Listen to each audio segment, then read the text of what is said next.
नमस्कार दोस्तों, कैसे हो आप सभी। तो मैं आशा करता हूं कि आप सभी स्वस्थ होंगे, अपना ध्यान रख रहे होंगे। तो जैसे कि दोस्तों हम न्यूरोमस्कुलो स्केलेटल जो सिस्टम है दोस्तों वो पढ़ रहे हैं, और जो एनक्लेस के जो क्वेश्चन है दोस्तों वो हम सॉल्व कर रहे हैं। न्यूरोमस्कुलो स्केलेटल जो सिस्टम है ये पूरे एनक्लेस के अंदर सबसे बड़ा सिस्टम है दोस्तों। बाकी की जो सिस्टम है that will not take so much time, because neuromusculoskeletal system includes so many systems here that we can say that it include nervous system, eye, ear and musculoskeletal system. That's why it's a very vast topic। एक बहुत बड़ा topic है, बहुत बड़ी unit है, इसलिए हमें थोड़ा टाइम भी लग रहा है। और इसमें क्या है कि थोड़ा सा टफ भी है ये। तो कई बार ऐसी डिजीज आ जाती हैं जिनको पढ़ने में हमें टाइम लगता है। ठीक है, जैसे हमने स्पाइनल कोड इंजरी है, उसकी जो क्लास वो कितनी लंबी क्लास थी हमारी। तो एडवांस सीरीज के अंदर दोस्तों जो ओबीजी है वो हमने कंप्लीट कर लिया। लगभग 22 हमारी क्लास थी टोटल ओबीजी की। तो वो 22 क्लास में हमने ओबीजी को कंप्लीट किया। इसके बाद हमने एंडोक्राइन सिस्टम पढ़ा। ये इसमें बहुत कम क्लासेस हैं, शायद 9 क्लास ही होंगी हमारी। तो लगभग 9 क्लासेस के अंदर हमने एंडोक्राइन कंप्लीट किया। इसके बाद मैंने नर्वस सिस्टम, आपको अगर हम न्यूरोमस्कुलोस्केलेटल जो सिस्टम है उसको अगर हम 3 भागों में बांटें तो जो नर्वस सिस्टम है वो हम कंप्लीट कर चुके हैं। आई और ईयर है दोस्तों, उसके जो भी डिसऑर्डर्स हैं उनके बारे में भी हम पढ़ चुके हैं। और अब सबसे मेन जो बच रहा है हमारा दैट इज मस्कुलोस्केलेटल सिस्टम। अब हम इसके बारे में हम पढ़ रहे हैं। ये हमारा कुछ दिनों के अंदर ये भी हमारा पूरा हो जाएगा। अब हम बात करते हैं दोस्तों, लगभग शायद 4 क्लासेज और आएंगे हमारी, जिसके बाद ये पूरा हो जाएगा। पहला क्वेश्चन जो कि नॉट सो इंपोर्टेंट क्वेश्चन, इतना ज़्यादा इंपोर्टेंट क्वेश्चन ये है नहीं, बट इसके बारे में पढ़ना हमारे लिए जरूरी है, क्योंकि कई बार एग्जाम में ऐसे भी 2-4 क्वेश्चन आ जाते हैं जो हमें लगते हैं कि इंपॉर्टेंट है नहीं, बट वो आ जाते हैं। तो इसलिए हर क्वेश्चन को पढ़ना हमारे लिए यहाँ पे जरूरी है। तो चलो बात करते हैं। एक client who had total hip replacement, उसकी एक सर्जरी हुई है दोस्तों जिसमें टोटल हिप को क्या किया गया है, रिप्लेस किया गया है। जो अर्थराइटिस के जो क्लाइंट है, ठीक है, उनके अंदर भी ये जो प्रोसीजर है दोस्तों अपनाया जाता है। आगे हम इसके बारे में पढ़ेंगे। आस्क द नर्स, नर्स से पूछता है about the continuous regional analgesia, कि भाई ये जो कंटिन्यूअस जो रीजनल जो एनाल्जेसिया जो मुझे दिया जा रहा है, बीइंग यूज्ड, जो मेरे लिए यूज किया जा रहा है, what information should the nurse include when explaining the benefits of this treatment over conventional method to control the pain। अब यहाँ पर 2 चीज बताना चाह रहा है, वो मैं आपको समझा रहा हूँ। एक क्लाइंट है दोस्तों, उसकी सर्जरी हुई है। अब अभी ये मत समझो कि टोटल हिप रिप्लेसमेंट सर्जरी हुई है, कोई भी सर्जरी हुई है। और उस सर्जरी में दोस्तों उस क्लाइंट को जो पेन है उसको कम करने के लिए, पेन को कम करने के लिए दोस्तों उसको कंटिन्यूअस रीजनल एनाल्जेसिया दिया जा रहा है। मतलब कि जिस जगह पर पेन है उसी को ट्रीट करने के लिए दोस्तों हम क्या दे रहे हैं, उसको कंटिन्यूअस रीजनल एनाल्जेसिया दे रहे हैं। वो कह रहे हैं कि ये जो कंटिन्यूअस जो रीजनल एनाल्जेसिया जो है दोस्तों, अब नर्स को ये बताना है कि ये और जो मेथड है, ओवर कन्वेंशनल जो मेथड है दोस्तों, उनसे किस प्रकार से अलग है। ठीक है, थोड़ा सा टिपिकल क्वेश्चन है, अजीब सा क्वेश्चन है, क्योंकि ऐसे क्वेश्चन ज्यादातर आते नहीं, बट मेरे को समझाना बहुत जरूरी है आपका। तो कंटिन्यूअस रीजनल एनालिसिस का मतलब क्या होता है, जैसे लोकलाइज किया जाता है। मतलब जिस जगह पे पेन है दोस्तों उसी जगह पे क्या किया जाता है, उसको ट्रीटमेंट दिया जाता है। तो उसे हम किस नाम से जानते हैं दोस्तों, कंटिन्यूअस, मतलब कि कंटिन्यू दिया जाएगा, बिल्कुल स्मॉल डोज के अंदर वो कंटिन्यूअसली वो डोज चलती रहती है। तो वो क्या कहलाता है, कंटिन्यूअस रीजनल एनाल्जेसिया कहलाता है। दूसरा जो मेथड है दोस्तों that are over conventional method. Over conventional जो मेथड है दोस्तों, जैसे कि इनके अंदर ओपियोइड्स जो ड्रग्स हैं वो यूज करते हैं हम। ठीक है, जो आप आईवी दे सकते हो या ओरली दे सकते हो, वो कंट्रोल करने के लिए पेन को। तो वो पूछ रहे हैं कि ये जो मेथड है भाई कंटिन्यूअस एक जगह पे दिया जा रहा है, सिस्टेमिक नहीं है ये, दिस इज नॉट सिस्टेमिक। मतलब पूरी बॉडी को क्या नहीं करेगा दोस्तों, ये अफेक्ट नहीं करेगा। जबकि ओपियोइड्स अगर आप ड्रग ले रहे हो पेन को कम करने के लिए दोस्तों, वो पूरे के पूरे सिस्टम, एक सिस्टेमिक ड्रग है, मतलब पूरे के पूरे सिस्टम पे क्या डालेगा दोस्तों, अफेक्ट डालेगा। तो अब ये पूछ रहा है कि ये अच्छा क्यों है, क्यों कंटिन्यूअस रीजनल जो एनाल्जेसिया है दोस्तों, वो ओवर कन्वेंशनल जो मेथड है, मतलब ओपियोइड जो ड्रग्स हैं, एक तो आप लोकलाइज कर रहे हो पेन को, एक जगह जहां पर पेन है उसी को आप ठीक करने की कोशिश कर रहे हो। पूरी आप ड्रग तो उसी के लिए दे रहे हो कि वहां पर पेन खत्म है, लेकिन आप जो ड्रग दे रहे हो उसका जो इफेक्ट है वो पूरी बॉडी पे होगा। तो बस अंतर ये बताना है कि कंटिन्यूअस एनाल्जेसिया और ओवर कन्वेंशनल मेथड में क्या अंतर है और हम इसे क्यों चूज कर रहे हैं। ये पहला दे रखा है दोस्तों, adjusting the dose is easily done, कि भाई जो कंटिन्यूअस रीजनल जो एनाल्जेसिया है दोस्तों, उसके अंदर जो डोज का जो एडजस्टमेंट है ना वो आसानी से कर लिया जाता है। जबकि ये ऑप्शन बिल्कुल गलत है। डोज जो है दोस्तों, चाहे वो कन्वेंशनल मेथड हो या फिर ओवर कन्वेंशनल मेथड हो या फिर कंटिन्यूअस रीजनल मेथड हो, दोनों के अंदर जो डोज का जो कैलकुलेशन है वो क्या होता है, टफ होता है। जैसे पेन स्टार्टिंग के अंदर, जैसे सर्जरी हुई, पेन दोस्तों ज्यादा है, तो उस दौरान डोज ज्यादा रखी जाएगी, फिर धीरे धीरे धीरे धीरे उस डोज को क्या किया जाता है, कम किया जाता है। ऐसा ही सेम ओवर कन्वेंशनल मेथड में भी हो सकता है कि स्टार्टिंग में ओपियोइड्स डोज ज्यादा रख ली जाएगी और बाद में कम रख ली जाएगी। इसलिए इस अंतर के कारण ये अच्छा नहीं है कि हम ये कह दें कि भाई कंटिन्यूअस जो कंटिन्यूस जो रीजनल एनाल्जेसिया है उसके अंदर जो डोज है वो इजीली हम एडजस्ट कर सकते हैं, तो ये बात गलत है। दूसरा, neuropathic pain can be relieved. तो न्यूरोपैथिक जो पेन है दोस्तों वो डायरेक्टली इससे क्या नहीं हो सकता, अफेक्टेड नहीं हो सकता, ठीक नहीं हो सकता, रिलीव नहीं हो सकता है किससे, कंटिन्यूस रीजनल एनाल्जेसिया से। तो ये भी बिल्कुल गलत दे रखा है, जो नर्व का जो पेन है वो उससे कोई रिलीव नहीं हो पाएगा। नेक्स्ट दे रखा है दोस्तों इसके अंदर systemic side effects are minimal.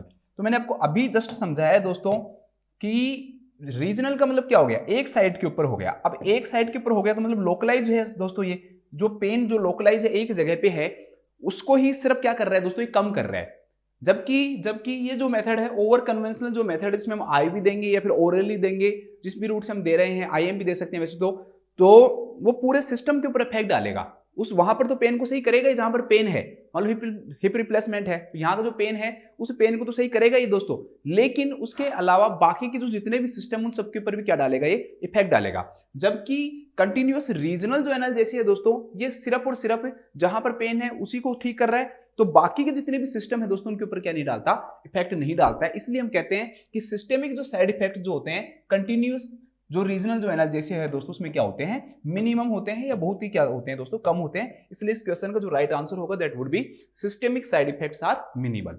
इसके बाद लास्ट जो ऑप्शन है दोस्तों वो है the need for parental medication is avoided. कि इसके अंदर क्या होता है कि पेरेंटल जो मेडिकेशन है दोस्तों अवॉइड, ऐसा कुछ नहीं है। अगर पेरेंटल मेडिकेशन देने की जरूरत पड़ती है दोस्तों तो वो मेडिकेशन भी उसके साथ में दी जाएगी। बाकी की जितनी भी मेडिकेशन है दोस्तों जो पेरेंटल हैं जो दी जाएंगे, मान लो आईवी आप फॉर्म में दे रहे हो तो उनकी अगर जरूरत हो वो भी दी जाएंगी। ऐसे नहीं है कि आपने लोकल दे दिया और बाकी की जो ड्रग्स आप वो नहीं दे रहे हो, तो वो भी क्या है दोस्तों गलत है। तो उनकी अगर नीड है पेरेंटल मेडिकेशंस की तो बाकी की जो मेडिकेशंस है उनके ऊपर ये कोई इफेक्ट नहीं डाल रहा। बाकी की मेडिकेशंस की जो जरूरत है ना दोस्तों वो तो देनी ही पड़ेगी ना। मतलब आप सिर्फ दर्द पेन के लिए दे रहे हो, इन्फ्लामेशन के लिए आपको देना है, मान लो आपको इन्फेक्शन को रोकने के लिए देना है तो वो तो मेडिकेशंस आपको देनी ही पड़ेंगी।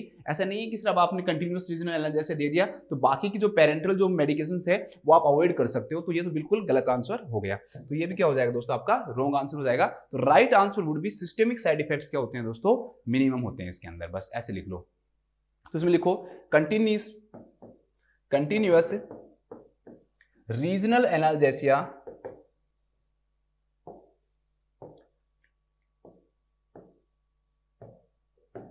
कंटिन्यूअस रीजनल एनाल्जेसिया को ओवर कन्वेंशनल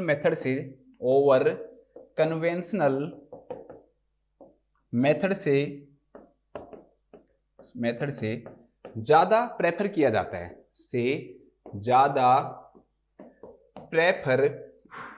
एक मिनट मैंने माइक तो खोल लिया ना, ज्यादा प्रेफर किया जाता है क्योंकि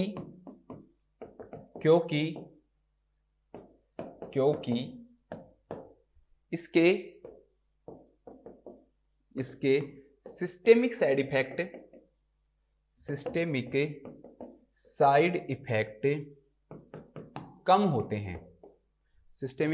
कम होते हैं। अब आप एक बात बताओ, मान लो पेन किसी पेशेंट का ठीक हो रहा है लेकिन उसको मान लो कि वॉमिटिंग हो रही है और वॉमिटिंग के लिए आपको ओंडासेट्रोन देना है, ठीक है, एमसेट दे रहे हो आप, ओंडासेट्रोन दे रहे हो, तो वो आईवी दे रहे हो मान लो आप, तो वो तो दोगे ना आप। ऐसा थोड़ी है कि आपने बस कंटिन्यूअस रीजनल एनाल्जेसिया दे दिया तो बाकी की जो मेडिकेशन से दोस्तों उनकी जरूरत क्या हो जाएगी, कम हो जाएगी। तो ऐसा नहीं होता है, ठीक है। इस पॉइंट को इस प्रकार से आप समझ सकते हो। इसके बाद हम नेक्स्ट क्वेश्चन देखते हैं। सबसे इंपॉर्टेंट क्वेश्चन है ये हमारा, बहुत इंपॉर्टेंट क्वेश्चन है, बहुत अच्छा क्वेश्चन है। और इससे रिलेटेड आज हम इतने सारे इमेजेस देखेंगे कि कितने सारे इमेजेस देखेंगे जिससे क्वेश्चंस क्या हो सकते हैं दोस्तों एग्जाम में पूछे जा सकते हैं। तो क्वेश्चन है दोस्तों कि विच nursing action is Contra indicated. देखो पहला वर्ड, ऐसे वर्ड को अपने माइंड के अंदर हाईलाइट कर लिया करो क्योंकि वहां पर तो आपके सामने कंप्यूटर रहेगा ना, तो वहां पर तो आप ऐसे मेरे तरह कर नहीं सकते हो, तो माइंड में रखा करो कि भाई कॉन्ट्रा इंडिकेटेड पूछ रहे हैं। When caring for a client with a newly applied long leg cast, कि जो एक क्लाइंट है दोस्तों उसके अंदर हम क्या कर रहे हैं, लॉन्ग लेग कास्ट जो है दोस्तों वो अप्लाई कर रहे हैं। तो कौन सी चीज हमको क्या करनी है, केयर करते समय कॉन्ट्रा इंडिकेटेड है, नहीं करनी चाहिए। पहला दे रखा है दोस्तों कि elevate the cast on a pillow, कि आप पिलो के ऊपर कास्ट को क्या करोगे दोस्तों, एलिवेट करोगे। दूसरा drying the cast by using a fan, कि एक पंखे का यूज करके कास्ट को आप ड्राई करोगे। Leaving the cast expose to air, कि आप कास्ट को एयर से क्या करवाओगे, एक्सपोज करवाओगे। और फोर्थ जो दे रखा है that is handling the cast with finger tips, कि जो कास्ट है दोस्तों आप अपनी फिंगर टिप का यूज करके उसको क्या करोगे, हैंडल करोगे। चलो बात करते हैं। सबसे पहले तो आपको समझना पड़ेगा दोस्तों कि कास्ट क्या होता है।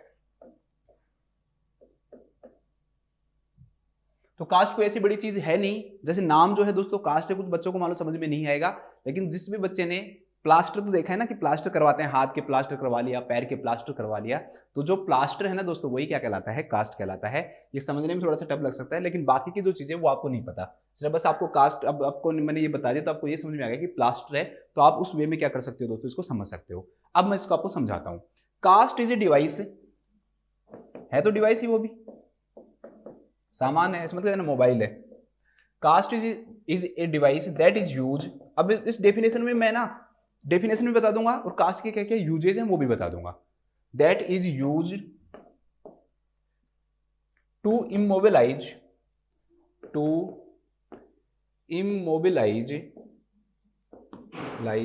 And protect the injured part, and to treat or correct the deformity and fracture। अब समझो इसको।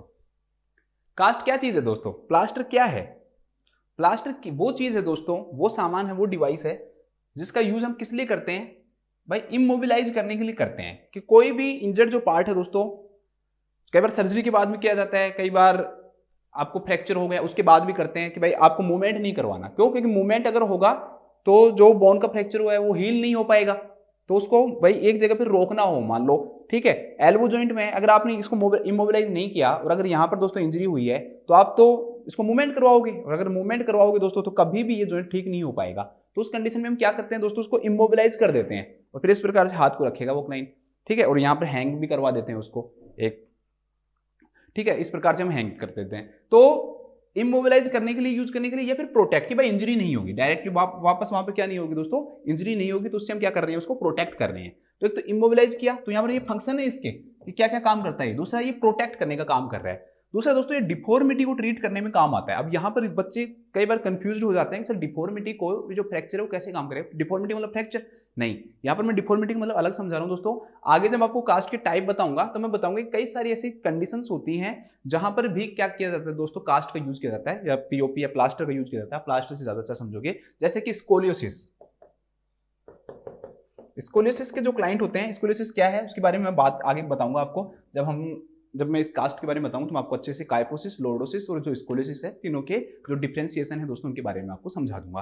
तो जो स्कोलियोसिस जो होता है ना दोस्तों, वो एक डिफॉर्मिटी है, ठीक है, तो उसको ठीक करने के लिए अभी मैं सिर्फ इतना सा समझा रहा हूं कि स्कोलियोसिस में क्या होता है, लेटरल कर्वेचर हो जाता है, जो हमारी वर्टिब्रल कॉलम में क्या होता है, इस साइड हो जाएगी या इस साइड हो जाएगी, तो इसको किस नाम से जानते हैं, स्कोलियोसिस के नाम से जानते हैं। तो ये क्या होगी दोस्तों, डिफॉर्मिटी होगी। तो इसको ठीक करने के लिए भी क्या यूज किया जाता है दोस्तों, कई सारे जो कास्ट है दोस्तों वो क्या किए जाते हैं, यूज किए जाते हैं। टर्म बक्कल कास्ट यूज किया जाता है, ठीक है, रिसर्चर कास्ट यूज किया जाता है, रिसर्चर कास्ट जो है वो यूज किया जाता है, तो उसके बारे में भी मैं समझा दूंगा आपको। तो स्कोलियोसिस को ट्रीट करने के लिए भी यूज करते हैं, और फ्रैक्चर को तो करते ही हैं, तो ये तो आपको बताने की जरूरत है ही नहीं कि फ्रैक्चर को भी करेक्ट किया ट्रीट करने के लिए हम क्या यूज करते हैं दोस्तों, कास्ट का यूज करते हैं। तो ये सिर्फ यहाँ पर डेफिनेशन नहीं है, ये डेफिनेशन एंड यूजेज दोनों चीजें आ गई है कास्ट के अंदर।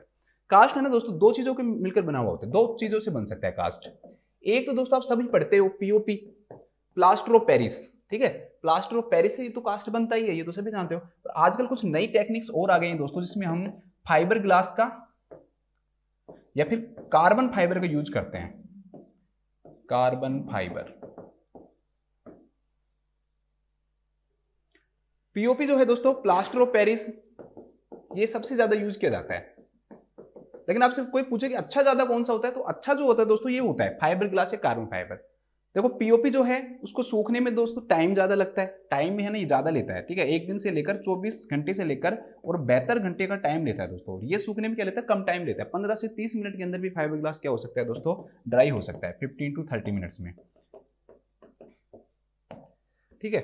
एक इसके दोस्तों एयर का जो सर्कुलेशन है वो इतना नहीं बाधित होता जितना कि पीओपी के अंदर होता है, ठीक है, एयर जो है डायरेक्टली क्या हो सकती है, सर्कुलेट हो सकती है, जितना कि पीओपी में थोड़ा सा मुश्किल होता है। यहाँ पर क्या होता है, थोड़ा सा टफ होता है, ठीक है। तो कई सारे इसके यूजेज हैं ज़्यादा।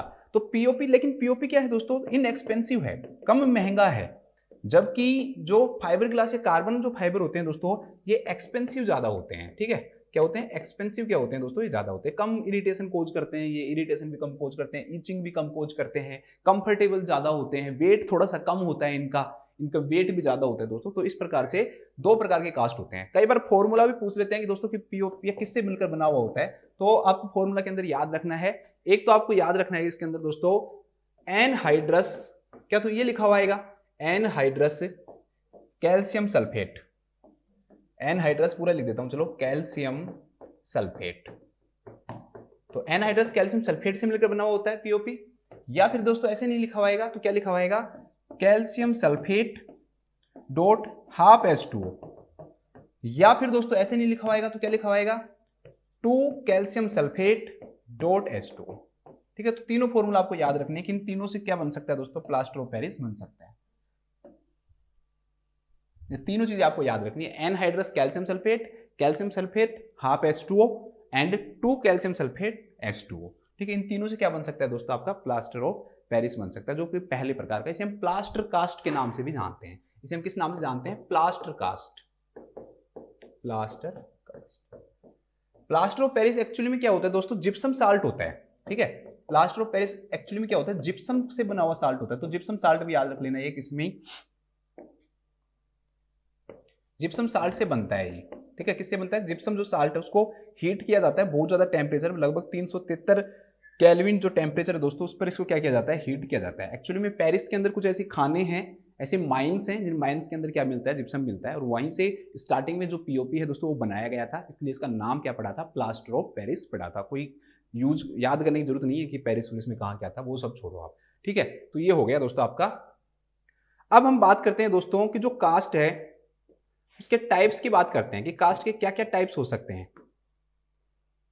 ये बहुत इंपॉर्टेंट है, इसको थोड़ा सा आपको याद रखने पड़ेंगे कि क्या क्या होते हैं। कई सारे कास्ट होते हैं दोस्तों, तो हम टाइप्स ऑफ कास्ट की बात करते हैं दोस्तों। तो मेन कुछ टाइप्स मैं आपको बताता हूं कि क्या क्या कास्ट होते हैं दोस्तों। या प्लास्टर ऑफ पेरिस जो प्लास्टर कर रहे हैं वो क्या होता है, आप उस तरीके से ज्यादा याद रख सकते हो। तो एक होता है दोस्तों short arm cast, short arm cast. एक होता है दोस्तों long arm cast, long arm cast. एक होता है दोस्तों आपका शॉर्ट लेग कास्ट। एक होता है आपका long leg cast, long leg cast. Short arm cast को हम बिलो द एल्बो कास्ट भी बोलते हैं, below the elbow cast, below the elbow cast. इसको हम अबोव द एल्बो कास्ट भी बोलते हैं, above the elbow cast. Short leg cast को हम बिलो द नी कास्ट भी बोलते हैं, बिलो द नी कास्ट। और लॉन्ग लेग कास्ट को दोस्तों हम अबोव द नी कास्ट भी बोलते हैं, अबोव द नी कास्ट भी बोलते हैं इसको। इसके अलावा दोस्तों एक होता है आपका shoulder spica cast, shoulder spica cast. एक होता है दोस्तों आपका शोल्डर स्पाइका कास्ट। एक होता है हिप स्पाइका कास्ट, हिप स्पाइका कास्ट। एक होता है दोस्तों आपका बॉडी कास्ट, बॉडी कास्ट। एक होता है आपका मिनरवा कास्ट, मिनरवा कास्ट। एक होता है दोस्तों आपका turn buckle, turn buckle and Risser cast, ठीक है, turn buckle and Risser cast.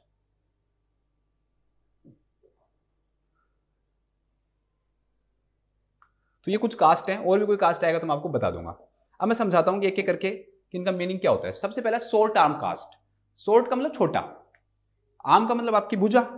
तो शॉर्ट आर्म कास्ट का मतलब क्या होता है दोस्तों कि ये जो कास्ट है ना एल्बो से नीचे से लगेगा, यहां से लेके लगेगा, और जो कार्पल्स और मेटाकार्पल्स है वहां तक लगता है, और जो आपका जो थंब है ना वो इसमें क्या नहीं करते हैं, इंक्लूड नहीं करते हैं, ठीक है। इसके अलावा जो फैलेंजीज हैं वो भी इंक्लूड इसमें नहीं की जाती हैं। उंगलियां जो है दोस्तों वो यूज नहीं की जाती हैं, उंगलियां इसके अंदर शामिल नहीं होती हैं। तो इसे हम किस नाम से जानते हैं दोस्तों, शॉर्ट आर्म कास्ट के नाम से जानते हैं। अभी मैं आपको समझा देता हूं। जब इमेज देखोगे तभी समझ में आएंगी चीजें, आपको ऐसे समझ में आती भी नहीं है। ठीक है दोस्तों, तो ये इस प्रकार का कास्ट होता है। देखो ये यहाँ पर एल्बो है, एल्बो से ऊपर की तरफ है ये, एक बार मैं लाइट बंद कर देता हूँ और अच्छे से दिखेगा। तो एल्बो से ऊपर की तरफ है ये, और जो अंगूठा है दोस्तों वो इसके अंदर क्या नहीं है, इंक्लूड नहीं है। ठीक है, इंक्लूड नहीं है। और जो फैलेंजीज हैं दोस्तों वो भी क्या नहीं है, इसके अंदर इंक्लूडेड नहीं है। ये वाली जो उंगलियां हैं ये भी इसके अंदर इंक्लूड नहीं है दोस्तों। तो इसे हम किस नाम से जानते हैं दोस्तों, इसे हम शॉर्ट आर्म कास्ट के नाम से जानते हैं। इसे हम किस नाम जानते हैं, short arm cast.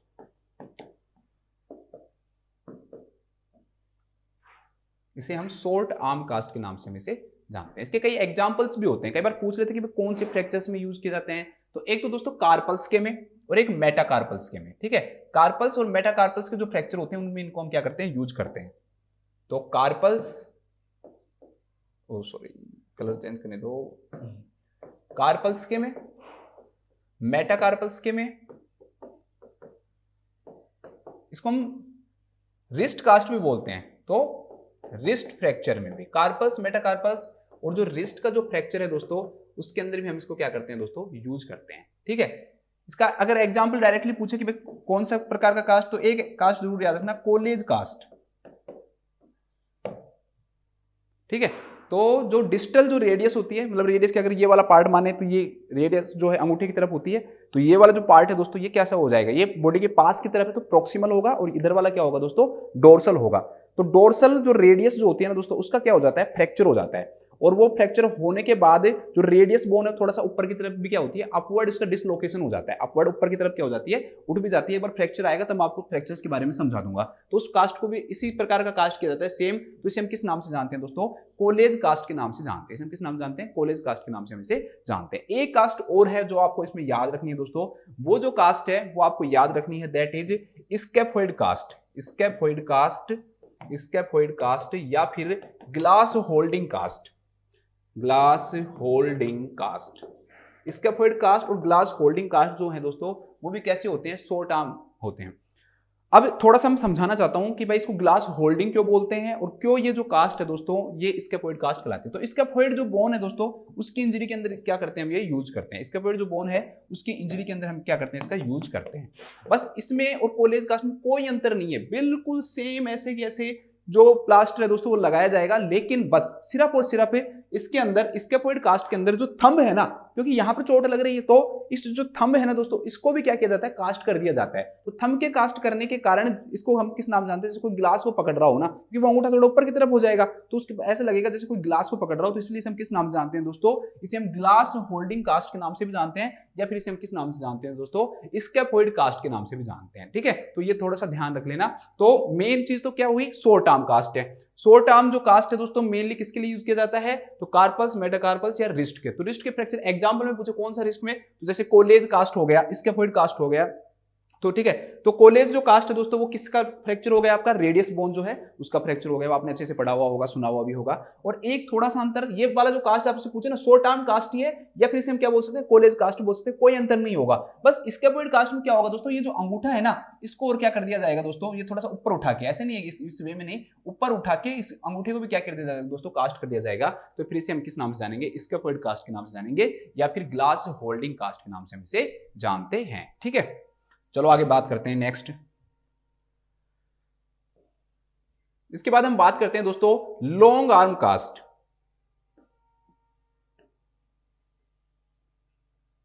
That is the long arm cast. ये फाइबर ग्लास से बना हुआ है ना, ये वाला जो कास्ट है दोस्तों that is long arm cast. इसमें क्या क्या करेंगे हम, तो इसको मैंने बताया था कि देखो बिलो जो शॉर्ट आर्म कास्ट था वो क्या था दोस्तों, बिलो द एल्बो था। ये मेरे तो शायद दिख ही जाएगी आपको, जो शॉर्ट आर्म कास्ट क्या था तो बिलो द एल्बो था। अब ये एल्बो से ऊपर आ गया। ठीक है, एक्सियल वाला जो पार्ट है उससे थोड़ा सा नीचे की तरफ इसको हम रखते हैं, और ये जो शोल्डर वाला जो पार्ट है इससे थोड़ा सा ये जो एक्जिला है इसे थोड़ा सा नीचे की तरफ हम रखेंगे, और इसको पूरा इसको भी इंक्लूड करेंगे हम यहाँ पर एल्बो से इंक्लूड करके, और यहां तक हम इसको क्या करेंगे दोस्तों, लेकर आएंगे। देखो इस प्रकार से अंगूठे को यहां पर इंक्लूड नहीं किया जाएगा, जो थंब है दोस्तों उसको इंक्लूड नहीं किया जाएगा। तो इसे हम किस नाम से जानते हैं दोस्तों, लॉन्ग आर्म कास्ट के नाम से जानते हैं। इसे हम किस नाम से जानते हैं दोस्तों, लॉन्ग आर्म कास्ट के नाम से जानते हैं। मेनली एल्बो के फ्रैक्चर के लिए हम इसको यूज करते हैं। एक तो एल्बो का जो फ्रैक्चर है दोस्तों उसके लिए भी हम इसका क्या करते हैं, यूज करते हैं एल्बो का फ्रैक्चर, या फिर दोस्तों शाफ्ट ऑफ द हुमरस, जो हुमरस है दोस्तों उसके जो शाफ्ट है उसको भी हम यूज करते हैं। इस प्रकार के कास्ट को इस प्रकार का जो कास्ट है लॉन्ग आर्म कास्ट है, उसका डायरेक्टली कोई एग्जांपल पूछे कि भाई इस प्रकार का जो कास्ट, आपने देखा होगा कई बार कि जो पर्सन जो होता है ना दोस्तों इस प्रकार से रहता है और यहाँ पर वो एक पट्टी से बांधे रखता है बैंडेज को, और उस बैंडेज को गले में लगाए हुए रखता है, गले में इस प्रकार से, और वो उसको क्या देता है, सपोर्ट देता है। ठीक है, तो इसलिए इस कास्ट को हम दोस्तों यू कास्ट के नाम से भी जानते हैं, क्योंकि एक यूसी स्ट्रक्चर बन रही है। तो इसका एग्जाम्पल अगर आपसे पूछे कि कौन सा है तो यू कास्ट है, और यू कास्ट को इसे पूछे कि किसमें यूज किया जाता है, तो U cast is used in the shaft of humerus fracture. Shaft of humerus को जो फ्रैक्चर होता है दोस्तों, उसके अंदर हम मेनली क्या करते हैं, यू कास्ट का यूज करते हैं। तो कोई डायरेक्टली पूछे भाई यू कास्ट क्या है, तो आप घबराना मत, भाई लॉन्ग आर्म कास्ट ही है ये, बस ना एग्जाम्पल के रूप में हम इसको क्या कह रहे हैं, यू आर्म कास्ट कह रहे हैं। ठीक है, ये भी एक क्या है दोस्तों, लॉन्ग आर्म कास्ट ही है। ठीक है, जैसे वहां पर हमने कॉलेज कास्ट देखा, वो भी क्या है, शॉर्ट आर्म कास्ट ही है आपका। ठीक है, इसका पॉइंट देखा तो वो भी क्या है, एक शॉर्ट आर्म कास्ट ही है। तो इस प्रकार से जो यू कास्ट जो होता है ना दोस्तों, that is a long arm cast. ये कैसा कास्ट होता है, एक लॉन्ग आर्म कास्ट रहता है, जिसके अंदर हम पूरा जो ये रीजन है दोस्तों, इसको क्या करते हैं, इंक्लूड करते हैं। एल्बो जॉइंट को क्या करवाते हैं, फ्लेक्शन करवाते हैं। एल्बो जॉइंट को क्या करवाते हैं, यहाँ पे फ्लेक्शन करवाते हैं। और जो थंब है ठीक है, उसको क्या नहीं करते हैं दोस्तों, इंक्लूड नहीं करते हैं। और जो फेलेंजेज हैं, इन फेलेंजेज को भी क्या नहीं करते हैं, इंक्लूड नहीं करते हैं। ठीक है, तो इस प्रकार के कास्ट को किस नाम से जानते हैं, लॉन्ग आर्म कास्ट के नाम से जानते हैं। इसे हम किस नाम जानते हैं, लॉन्ग आर्म कास्ट के नाम से जानते हैं। देखो ये है फाइबर ग्लास, ये है इस प्रकार की जो ये दिख रही है ना बिल्कुल लाइट से, ये है फाइबर ग्लास। इसके बाद हम बात करते हैं नेक्स्ट,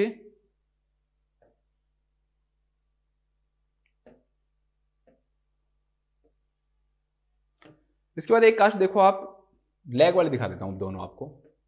लेग वाले जो कास्ट है वो देख लेते हैं हम। ये देखिए दोस्तों, अब हम लेग पे आते हैं, तो लेग के अंदर भी बिल्कुल उसी तरह बनेगा, कोई अंतर नहीं होगा। एक तो दोस्तों शॉर्ट लेग कास्ट हो गया, और एक क्या हो गया दोस्तों, लॉन्ग लेग कास्ट हो गया। एक तो शॉर्ट लेग कास्ट हो गया, एक क्या हो गया दोस्तों, लॉन्ग लेग कास्ट हो गया। तो शॉर्ट लेग कास्ट क्या करेंगे, नी के नीचे लगाएंगे, बिलो द नी। ठीक है, ये वाला जो कास्ट आपको दिख रहा है अगर इमेज में, तो ये क्या है दोस्तों, आपका शॉर्ट आर्म कास्ट है। तो ये नी के जस्ट नीचे से लगाते हैं हम, और फिर इसको हम नीचे तक इस प्रकार से लेके आते हैं। मेनली इसके अंदर भी जो आपके जो टोज जो होते हैं ना, जो पैर की जो अंगुलियां होती हैं, अंगूठा होता है दोस्तों, उनको क्या नहीं करते हम, इंक्लूड नहीं करते हैं। तो इसे हम किस नाम से जानते हैं, शॉर्ट लेग कास्ट के नाम से जानते हैं। ज्यादातर ये जो कास्ट है दोस्तों, जो एंकल की जो इंजरीज होती है ना, उनके अंदर हम ज्यादा यूज करते हैं। जो एंकल की जो इंजरीज होती है दोस्तों, उनके अंदर हम क्या करते हैं, जो शॉर्ट लेग कास्ट है उसका मेनली क्या करते हैं दोस्तों, यूज करते हैं। शॉर्ट लेग कास्ट का मेनली इसके अंदर क्या करते हैं, यूज करते हैं। एक इसके अंदर एक कास्ट और आता है दोस्तों, यहां पर दे नहीं रखा, मैं फिर भी आपको मैं समझाना चाहूंगा। एक होता है दोस्तों सिलेंडर कास्ट, एक क्या होता है दोस्तों, सिलेंडर कास्ट होता है। तो सिलेंडर कास्ट के अंदर क्या करते हैं, बस सेम ये का ये रहेगा, जैसे ये आपका पैर है,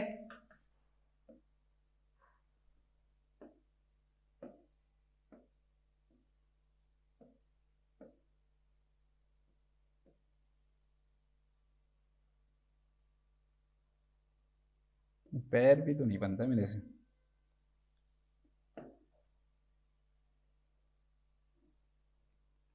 ऐसे मान लो ये आपका पैर है दोस्तों। तो यहां पर तो हमने क्या किया था लॉन्ग आर्म कास्ट के अंदर, तो कि इस कास्ट को हम यहां तक लेके आए थे, यहां तक ये कास्ट था। लेकिन सिलेंडर जो कास्ट होता है ना दोस्तों, उसके अंदर हम कास्ट को इतनी नीचे तक नहीं लेके आते, और सिर्फ इसको कहां तक इंक्लूड करते हैं दोस्तों, यहां तक यूज करते हैं। ठीक है, एंकल से ऊपर, जो हमारा एंकल है, जो हमारे उससे क्या करते हैं दोस्तों, ऊपर यूज करते हैं इसको, तो यहां तक हम इसको यूज करते हैं। तो इस प्रकार का जो कास्ट होता है दोस्तों, इसे हम किस नाम से जानते हैं, इसे हम सिलेंडर कास्ट के नाम से जानते हैं। इसे हम किस नाम से जानते हैं दोस्तों, सिलेंडर कास्ट के नाम से जानते हैं। टीबिया की अगर जो इंजरी होती है, टीबिया की जो अगर फ्रैक्चर होता है दोस्तों, टीबिया का जो फ्रैक्चर है उसके अंदर मेनली हम क्या यूज करते हैं, आपका सिलेंडर कास्ट का क्या यूज करते हैं दोस्तों, यूज करते हैं। सिलेंडर कास्ट का क्या करते हैं, हम यूज करते हैं। ठीक है, बस उतना ही अंतर है कि इसमें यहां तक इंक्लूड कर दिया, इसमें सिर्फ यहां तक इंक्लूड करते हैं। तो ये कास्ट क्या कहलाता है दोस्तों, सिलेंडर कास्ट कहलाता है। ये भी एक तरह से कौन सा कास्ट है, शॉर्ट जो आर्म कास्ट है, सॉरी शॉर्ट लेग कास्ट है ये। इसके बाद दोस्तों अब आपको ज्यादा दिक्कत नहीं आएगी, long leg cast. Long leg cast क्या होगा दोस्तों, कि जो थाई है वहां से हम इसको क्या करेंगे दोस्तों, इंक्लूड करेंगे, और नीचे तक हम इसको क्या करते हैं, लेके आते हैं। तो ये क्या कहलाता है, आपका लॉन्ग लेग कास्ट कहलाता है। ठीक है, एक बार लाइट बंद कर देते, बंद ही है ना, इसको थोड़ा सा जूम करता हूँ, अगर आपको थोड़ा सा दिखे तो अच्छा लगेगा। समझ में आना जरूरी है ना, फिर मेरा क्या फायदा इमेजेस लाने का भी आपका। तो थाई से लेकर और नीचे तक हम इसको लेके आ रहे हैं, सिर्फ और सिर्फ जो टोज है दोस्तों उसको हम छोड़ रहे हैं, टोज को क्या कर रहे हैं, हम छोड़ रहे हैं। तो इसे हम किस नाम से जानते हैं दोस्तों, लॉन्ग लेग कास्ट के नाम से जानते हैं। इसे हम किस नाम से जानते हैं, लॉन्ग लेग कास्ट के नाम से इसे जानते हैं। ठीक है, जैसे मान लो पटेला की इंजरी हो गई और हम इसका हमें क्या नहीं करवाना दोस्तों, नी जॉइंट की इंजरी हो गई, हमें उसका क्या नहीं करवाना, फ्लेक्शन नहीं करवाना। तो उस कंडीशन के अंदर आप क्या यूज कर सकते हो, लॉन्ग लेग जो कास्ट है दोस्तों उसका यूज कर सकते हो। ठीक है, लॉन्ग लेग कास्ट का क्या कर सकते हो, यूज कर सकते हो। तो इस प्रकार का कास्ट क्या कहलाएगा, लॉन्ग लेग कास्ट कहलाएगा। इसके बाद दो कास्ट आते हैं आपके दोस्तों, शोल्डर स्पाइका और एक आता है हिप स्पाइका। तो शोल्डर स्पाइका और हिप स्पाइका में क्या होता है वो मैं आपको समझाता हूं। शोल्डर स्पाइका एंड जो स्पाइका जो वर्ड है ना दोस्तों, उसका मतलब होता है ट्रंक, मतलब कि आपके चारों तरफ जो बड़ा बॉडी का एक बड़ा पार्ट है, लार्ज पार्ट के चारों तरफ हम लगाते हैं, तो उसे हम किस नाम से जानते हैं दोस्तों, स्पाइका के नाम से जानते हैं। ठीक है, तो दो प्रकार से हो सकता है, एक तो हो सकता है आपका शोल्डर का स्पाइक का। तो शोल्डर स्पाइक हम क्या करेंगे दोस्तों, अपर जो ट्रंक है, यहां पर जो चेस्ट है दोस्तों, यहां पर चारों तरफ क्या कर दिया जाएगा, इस चारों तरफ क्या कर दिया जाएगा दोस्तों, आपका जो कास्ट है वो लगा दिया जाएगा, और साथ में इसके साथ में दोस्तों आपका क्या इंक्लूड कर दिया जाएगा, आपका जो शोल्डर है वो क्या कर दिया जाता है, इंक्लूड कर दिया जाता है। ठीक है, इसमें दे रखा है क्या, सिंगल हिप वाले दे रखा है, इसमें दिखाता हूं मैं आपको, इसकी इमेजेस है मेरे पास।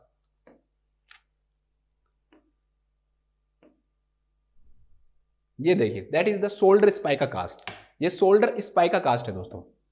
इसमें क्या कर रहे हैं, पूरा ट्रंक है उसके चारों तरफ कर दिया कास्ट, और साथ में दोस्तों जो शोल्डर है उसको भी क्या कर दिया, इंक्लूड कर दिया। तो इसे हम किस नाम से जानते हैं दोस्तों, शोल्डर स्पाइका कास्ट कहते हैं, शोल्डर स्पाइका कास्ट। तो शोल्डर की ज्यादातर जो इंजरीज होती है दोस्तों, इसके अंदर हम क्या करते हैं, इसका यूज करते हैं। तो ये हो गया आपका शोल्डर स्पाइका कास्ट। सेम इसी प्रकार का जो कास्ट है दोस्तों वो है हिप स्पाइका कास्ट। देखो ये अंकल जी देखो, इनके भी क्या हो रहा है, शोल्डर स्पाइका जो कास्ट है वो लगा हुआ है। ठीक है, इसके बाद में दूसरा नेक्स्ट आता है दोस्तों हिप स्पाइका कास्ट, जो वो इमेजेस थी उसमें भी दे रखा था और यहाँ पर भी दे रखा है। ज्यादातर बच्चों के अंदर हिप स्पाइका कास्ट है दोस्तों।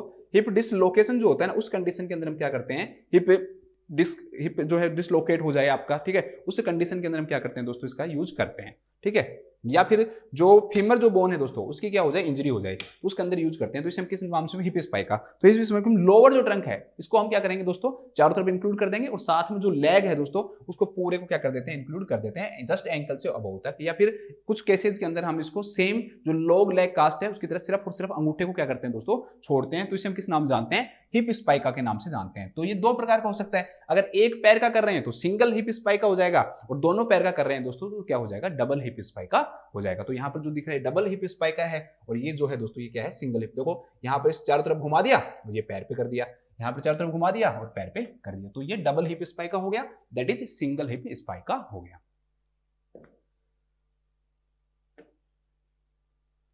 इसके बाद नेक्स्ट दोस्तों, ठीक है, ये हमने पढ़ लिए शोल्डर, देखो ये हमने पढ़ लिया, ये पढ़ लिया, ये पढ़ लिया, ये पढ़ लिया।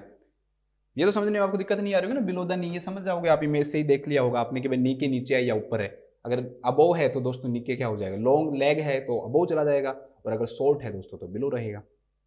इसके बाद हमने शोल्डर स्पाइका पढ़ लिया, हिप स्पाइका पढ़ लिया। इसके बाद दोस्तों क्या पढ़ लिया हमने, इसके बाद बॉडी कास्ट।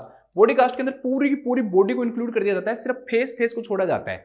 सिर्फ फेस को अगर छोड़ रहे हैं ना दोस्तों, तो इसे हम किस नाम से जानते हैं, बॉडी कास्ट के नाम से जानते हैं। मल्टीपल फ्रैक्चर्स की कंडीशन हो, ठीक है, या फिर नर्व से रिलेटेड स्पाइनल नर्व की इंजरीज हो, तो उन केसेस के अंदर, सर्वाइकल इंजरीज हो, तो उनके अंदर हम क्या करते हैं दोस्तों, बॉडी कास्ट का क्या करते हैं, यूज करते हैं। तो एक इसी प्रकार का कास्ट है, सेम बॉडी कास्ट की तरह ही होता है, जिसे हम किस नाम से जानते हैं दोस्तों, मिनर्वा कास्ट बोलते हैं। तो आपसे मान लो इमेज दे दे पूछ रहे, तो ये वाला जो कास्ट दे रखा है ना, दैट इज मिनर्वा कास्ट। ये क्या है दोस्तों, मिनर्वा कास्ट है। इस मिनर्वा कास्ट के अंदर देखो जो फुल बॉडी होगा, बॉडी कास्ट होगा, उसमें तो बॉडी का कोई एरिया भी नहीं छोड़ा जाता। यहाँ पर देखो हाथ छोड़ रखे हैं, पैर छोड़ रखे हैं, लेकिन मेन सर्वाइकल स्पाइन की जो इंजरी होती है ना दोस्तों, उसके लिए हम यूज करते हैं। ठीक है, सर्वाइकल जो स्पाइन है दोस्तों, उसकी इंजरी के लिए हम क्या करते हैं, मिनर्वा कास्ट का यूज करते हैं। अब मिनर्वा कास्ट में जो ट्रंक है इसका पूरे का क्या कर लिया, पूरे को कास्ट कर दिया, पूरे ट्रंक को कास्ट कर दिया, हेड को यहाँ पे कास्ट कर दिया। ठीक है, हेड को कास्ट करने के बाद में दोस्तों जो चिन है उसको क्या दिया जा रहा है, सपोर्ट दिया जा रहा है। कास्ट के द्वारा चिन को क्या किया जा रहा है, सपोर्ट दिया जा रहा है, कि खुद ज्यादा मूवमेंट ये नहीं करे, और चिन को क्या मिलता है, सपोर्ट। नहीं तो आदमी वैसे ही थक जाएगा, तो चिन्ह को क्या दिया जा रहा है, सपोर्ट दिया जा रहा है। और इस प्रकार से दोस्तों ये कास्ट क्या किया जा रहा है, यूज करा। ऊपर वाला ऑक्सीपुट जो पार्ट है ना उसको छोड़ा जा रहा है, ये वाला जो पार्ट है दोस्तों इसको छोड़ा जा रहा है। कानों के लिए जगह है वो यहाँ पर विंडो बनाई जा रही है, कानों के लिए जो जगह है दोस्तों उसके लिए क्या बनाई जा रही है, विंडो बनाई जा रही है। तो इस प्रकार का जो कास्ट है दैट इज मिनर्वा कास्ट। इसे हम किस नाम से जानते हैं दोस्तों, मिनर्वा कास्ट के नाम से जानते हैं। एक एग्जाम्पल और है मिनर्वा कास्ट का, यहाँ पर ये दे रखा है, ये भी क्या है दोस्तों, आपका मिनर्वा कास्ट है। सर्वाइकल स्पाइन से रिलेटेड जो इंजरीज होती है दोस्तों, उनके अंदर हम क्या करते हैं, इसका यूज करते हैं। इसके बाद नेक्स्ट जो कास्ट आता है दोस्तों दैट इज टर्न बक्कल या रीसर कास्ट।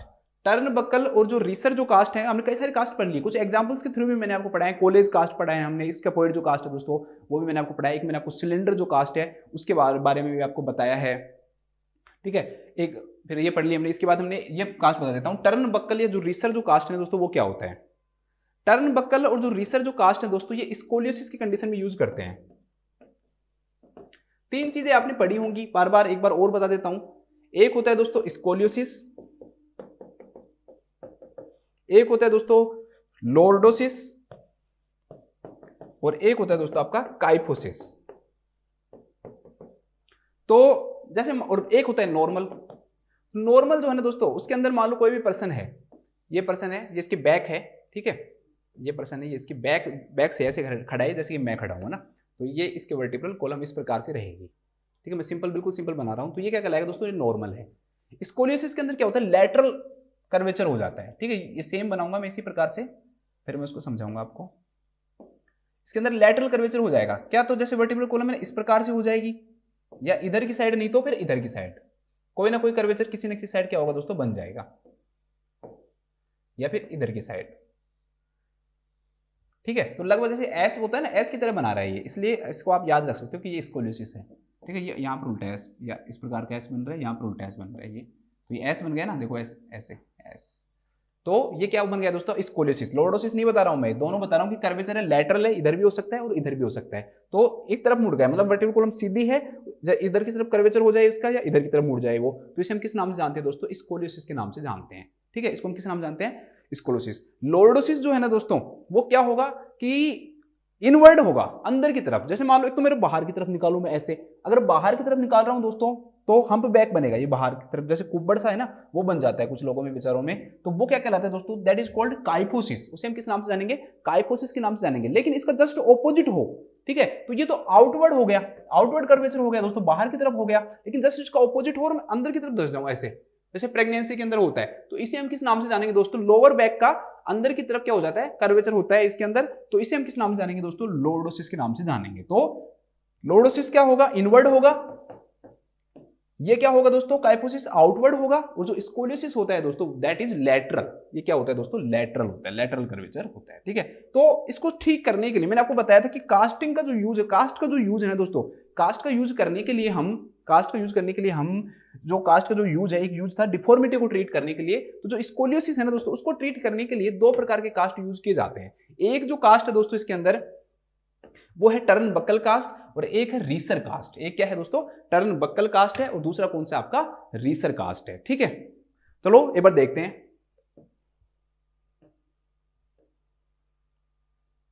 तो ये वाला जो कास्ट दिख रहा है ना दोस्तों that is turn buckle cast. ये कौन सा कास्ट है दोस्तों, टर्न बक्कल कास्ट है ये, ठीक है। देखो यहां पर एक एग्जांपल और है, इसको भी आप देख सकते हो, ये भी क्या है आपका टर्न बक्कल कास्ट है। स्कोलियोसिस की कंडीशन में हम इसका क्या करते हैं दोस्तों, यूज करते हैं। और एक जो कास्ट है दोस्तों दैट इज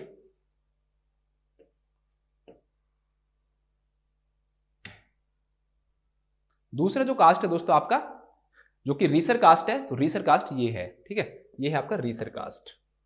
यहां पर एक्सरे दिया हुआ है, इस एक्सरे के अंदर भी दिखा रखा है कि जो कर्वेचर है दोस्तों ये क्या हो रहा है, लैटरल हो रहा है, लैटरल कर्वेचर हो रहा है, तो उसके अंदर भी हम क्या करते हैं, यूज करते हैं। तो ये रीसर कास्ट है, रीसर कास्ट।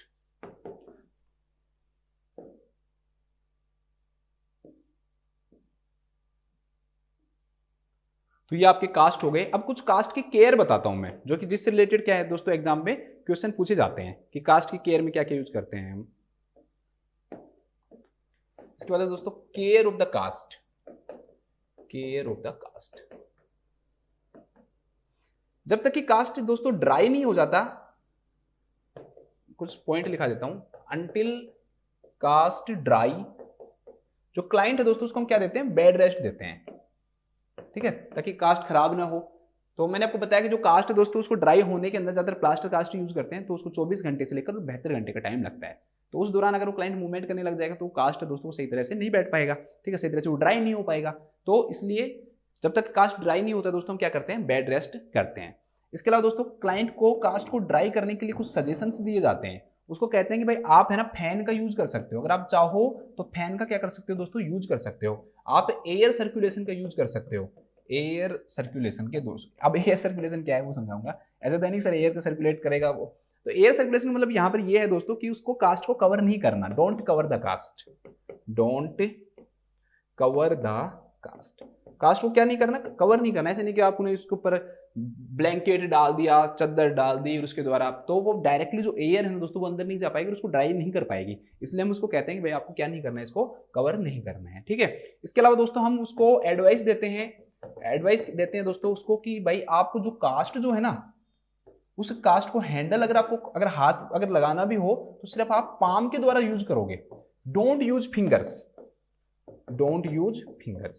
फिंगर्स है ना वो यूज नहीं करोगे, क्योंकि फिंगर्स जो है ना दोस्तों जब तक वो ड्राई नहीं होगा, फिंगर्स को अगर उसने यूज किया तो इंडेंटेशन हो जाएगा, अंदर की तरफ दब जाएगा कास्ट।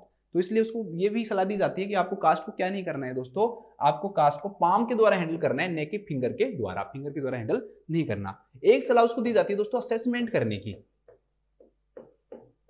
उसको कई चीजें असेसमेंट करने की सलाह दी जाती है कि भाई आपको असेस करते रहना है कुछ चीजें। पहली चीज दोस्तों कि आपको किसी भी प्रकार का पेन हो तो वो आपको बताना है, पेन हो या आपकी एक्सट्रीमिटी के अंदर आपको वार्म फील हो या आपके एक्सट्रीमिटी का क्या हो दोस्तों, कलर चेंज हो। एक्सट्रीमिटी का क्या चेंज हो, आपका कलर, जहां पर हुआ है उस एक्सट्रीमिटी की हम बात कर रहे हैं, उसका मान लो कलर चेंज हो रहा है, ठीक है, उसके अंदर वार्म हो रहा है, नमनेस एंड टिंगलिंग है, मतलब पैरेस्थीसिया है,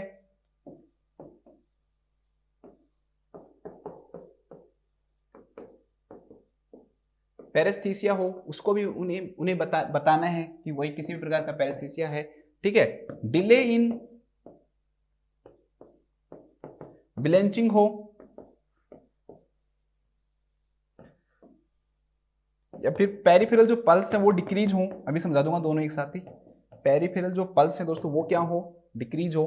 मतलब कि ब्लेंचिंग का मतलब क्या होता है दोस्तों, ब्लेंचिंग का मतलब ये होता है, ब्लेंचिंग लिखो BLANCHING, ब्लेंचिंग लिखो, डिले इन ब्लेंचिंग नहीं लिखो, टेक मोर टाइम इन, चलो समझा देता हूँ, ब्लेंचिंग को समझाता हूँ। एक्चुअली दोस्तों जैसे अंगूठा है उसको हमने कंप्रेस किया तो वो मान लो उसका कलर है वो चेंज हुआ, जैसे रेड हो गया, अभी मान लो जब ये उंगली है इसको कंप्रेस करोगे आप, हाथ को दबाओगे तो ये क्या हो गया, रेड हो गया। अब इसको छोड़ोगे आप तो आपको कुछ सेकंड में क्या हो जाती है, नॉर्मल हो जाती है। लेकिन कास्ट लगाने के बाद क्या होगा, अगर मान लो पेशेंट ने उसको कंप्रेस किया और कंप्रेस करने के बाद वो क्या नहीं आ रहा है दोस्तों, कलर नॉर्मल नहीं आ रहा, कलर क्या नहीं आ रहा, नॉर्मल नहीं आ रहा। तो इस कंडीशन का मतलब ये है कि जो कास्ट है वो ज्यादा क्या कर रहा है दोस्तों, कंप्रेस कर रहा है। तो उसको वो भी बताया जाता है कि आपके जो ब्लेंचिंग है उसमें जो कलर है दोस्तों वो चेंज हो रहा है और उसमें ज्यादा टाइम लग रहा है नॉर्मल रिटर्न करने में, तो दोस्तों उस कंडीशन के अंदर भी आपको क्या करना पड़ेगा, इन्फॉर्म करना पड़ेगा। इसके अलावा किसी भी प्रकार की दोस्तों स्वेलिंग हो, अगर उसमें किसी भी प्रकार की क्या हो, कास्ट में किसी भी प्रकार की क्या हो, स्वेलिंग हो, तो आपको स्वेलिंग को भी क्या करना पड़ेगा दोस्तों, स्वेलिंग है उस कंडीशन में तो भी आपको इन्फॉर्म करना पड़ेगा। सब कंडीशन के अंदर आपको क्या करना पड़ेगा दोस्तों, आपको इन सब कंडीशन के अंदर इन्फॉर्म करना पड़ेगा। इसके अलावा कास्ट को आप एलिवेट कर सकते हो पिलो पे, एलिवेट ऑन पिलो, पिलो रख सकते हो आप किसके नीचे, जहां पर पैर पे कास्ट हुआ है उसके नीचे आप पिलो भी क्या कर सकते हो दोस्तों, रख सकते हो। ठीक है दोस्तों, एक चीज और एक क्वेश्चन और बता देता हूं लास्ट में, जो कास्टिंग जब की जाती है ना तो कास्टिंग करते समय उसको पानी में भिगोया जाता है प्लास्टर को, ठीक है, तो उसका एक टेम्परेचर होता है, तो वो टेम्परेचर याद रख लेना बस। Temperature use in casting, use during casting, जो कास्ट किया जाता है दोस्तों उस दौरान क्या टेम्परेचर यूज किया जाता है उसका भी थोड़ा सा ध्यान रख लेना। लगभग 95 डिग्री से लेकर और 105 डिग्री फारेनहाइट तक हम क्या रखते हैं, इसमें टेम्परेचर रखते हैं। कास्टिंग करते समय जो टेम्परेचर है दोस्तों वो लगभग 95 डिग्री टू 105 डिग्री फारेनहाइट हम क्या रखते हैं दोस्तों, टेम्परेचर रखते हैं। ज्यादा ठंडा भी नहीं रखते और ज्यादा गर्म भी नहीं रखते, क्योंकि जिप्सम खुद गर्मी छोड़ता है एक तो वो, ठीक है, और एक चारों तरफ होगा तो और ज्यादा गर्मी होगी। तो ये हमारा कास्ट का टॉपिक पूरा हो गया है, मैंने कोशिश की अपनी तरफ से हर चीज समझाने की। एक कास्ट और देख लो, ये इसको बोलते हैं PTB cast, PTB cast, PTB patella tension bearing cast, पटेला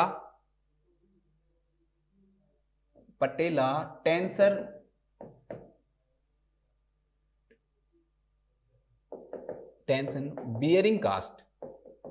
अब आपको इस कास्ट का नाम सुन के ये लग रहा होगा कि ये पटेला की फ्रैक्चर के लिए यूज किया जाता है, जबकि इसमें पटेला को छोड़ के बाकी चीजों को कवर किया जाता है, ये बताना चाह रहा है ये। और ये टीबिया के फ्रैक्चर में यूज किया जाता है, this is used in the fracture of the tibia.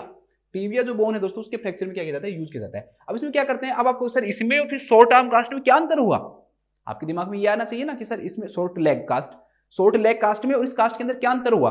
तो शॉर्ट लेग जो कास्ट है ना दोस्तों तो जैसे शॉर्ट लेग कास्ट जो है ये आपका नी है, तो इस नी के नीचे रखा जाता है इस प्रकार से, बहुत इतना थोड़ा सा जगह छोड़कर फिर रखा जाता है। लेकिन इसको हम क्या कर रहे हैं, ऊपर तक लेके आ रहे हैं, लेकिन इस जगह पे कंप्रेस नहीं किया जा रहा है, इसको ऊपर तक लेकर तो आ रहे हैं दोस्तों, लेकिन जो क्लाइंट है दोस्तों वो मूवमेंट करवा सकता है, तो इस शेप में इसको दिया जाता है ये बिल्कुल सेम लॉन्ग लेग कास्ट की तरह ही है, लेकिन इसके अंदर क्या किया जा रहा है दोस्तों, थोड़ी सी जगह छोड़ी जा रही है पीछे की तरफ, ताकि मूवमेंट भी करवा सके वो, तो इसलिए इसको हम पटेला बियरिंग कास्ट के नाम से जानते हैं कि पटेला के ऊपर है, ये पटेला के ऊपर है, लेकिन पटेला चारों तरफ से कवर नहीं होता है, ठीक है, पटेला जो है चारों तरफ से क्या नहीं होता है दोस्तों, कवर नहीं होता है, तो ये थोड़ा सा ध्यान रख लेना, that is PTB cast, patella tension bearing cast. ये भी एक तरह से ये शॉर्ट लेग कास्ट ही है, बस इसके अंदर थोड़ा सा ऊपर लिया जाता है इसको। चलो अब आ जाते हैं वापस से, ये आपका हिप स्पाइक का कास्ट है, बच्चे के अंदर दिखाई दे रहा है इसमें,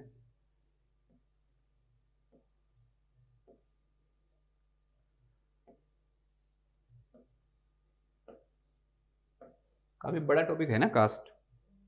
चलो आ जाओ, ये नहीं है क्वेश्चन है ये। अब इसमें दे रखा है कौन सा एक्शन दोस्तों इसके अंदर कॉन्ट्रा इंडिकेटेड है। पहला दे रखा है इसकी elevate the cast on a pillow, तो मैंने आपको बताया था कि कास्ट को पिलो पे रख सकते हैं नहीं रख सकते, मैंने कहा था रख सकते हैं, तो ये तो कॉन्ट्रा इंडिकेटेड होगा नहीं। चलो आप भी बताओ इसका क्वेश्चन में क्या आंसर होगा। सेकंड दे रखा है भाई कास्ट को आपको फैन के द्वारा ड्राई करना है या एक्सपोज टू एयर करना है, और handling the cast with finger tips, ये जो फिंगर टिप्स है दोस्तों उसके द्वारा आप क्या करोगे, इसको हैंडल करोगे। बताओ क्या आएगा इसका आंसर। इसका आंसर आएगा फोर्थ, इसका आंसर क्या आएगा दोस्तों, फोर्थ आएगा कि कास्ट को हम दोस्तों फिंगर टिप के द्वारा हैंडल नहीं करते हैं। किसके द्वारा हैंडल करते हैं, अगर हमें हैंडल करने की जरूरत पड़ी तो क्या तो हम हाथ नहीं लगाएं, और अगर हाथ लगाने की जरूरत भी पड़ी तो हम पाम के द्वारा हैंडल करेंगे। किसके द्वारा हैंडल करेंगे, पाम के द्वारा हैंडल करेंगे, न कि फिंगर टिप्स के द्वारा। बाकी के जो तीनों पॉइंट है दोस्तों वो बिल्कुल क्या है, सही है, तो लिख लो इसमें। बहुत अच्छा क्वेश्चन है, बिल्कुल छोटा सा क्वेश्चन है लेकिन अच्छी इंफॉर्मेशन आपको दे रहा है। तो लिखो कास्ट को ब्रैकेट में पीओपी लिख लो, नहीं तो आप सोचोगे कास्ट मतलब जाति होती है। कुछ दिनों के बाद जब पढ़ाई छोड़ दोगे ना, पढ़ाई छोड़ने का मतलब इस सिस्टम को छोड़ दोगे, अगले सिस्टम पे बढ़ जाओगे, और जब इसको रिवाइज वापस से करोगे तो लिखो कास्ट की केयर करते समय, केयर या हैंडल लिखो, कास्ट को हैंडल करते समय, कास्ट को हैंडल लिखो, हैंडल करते समय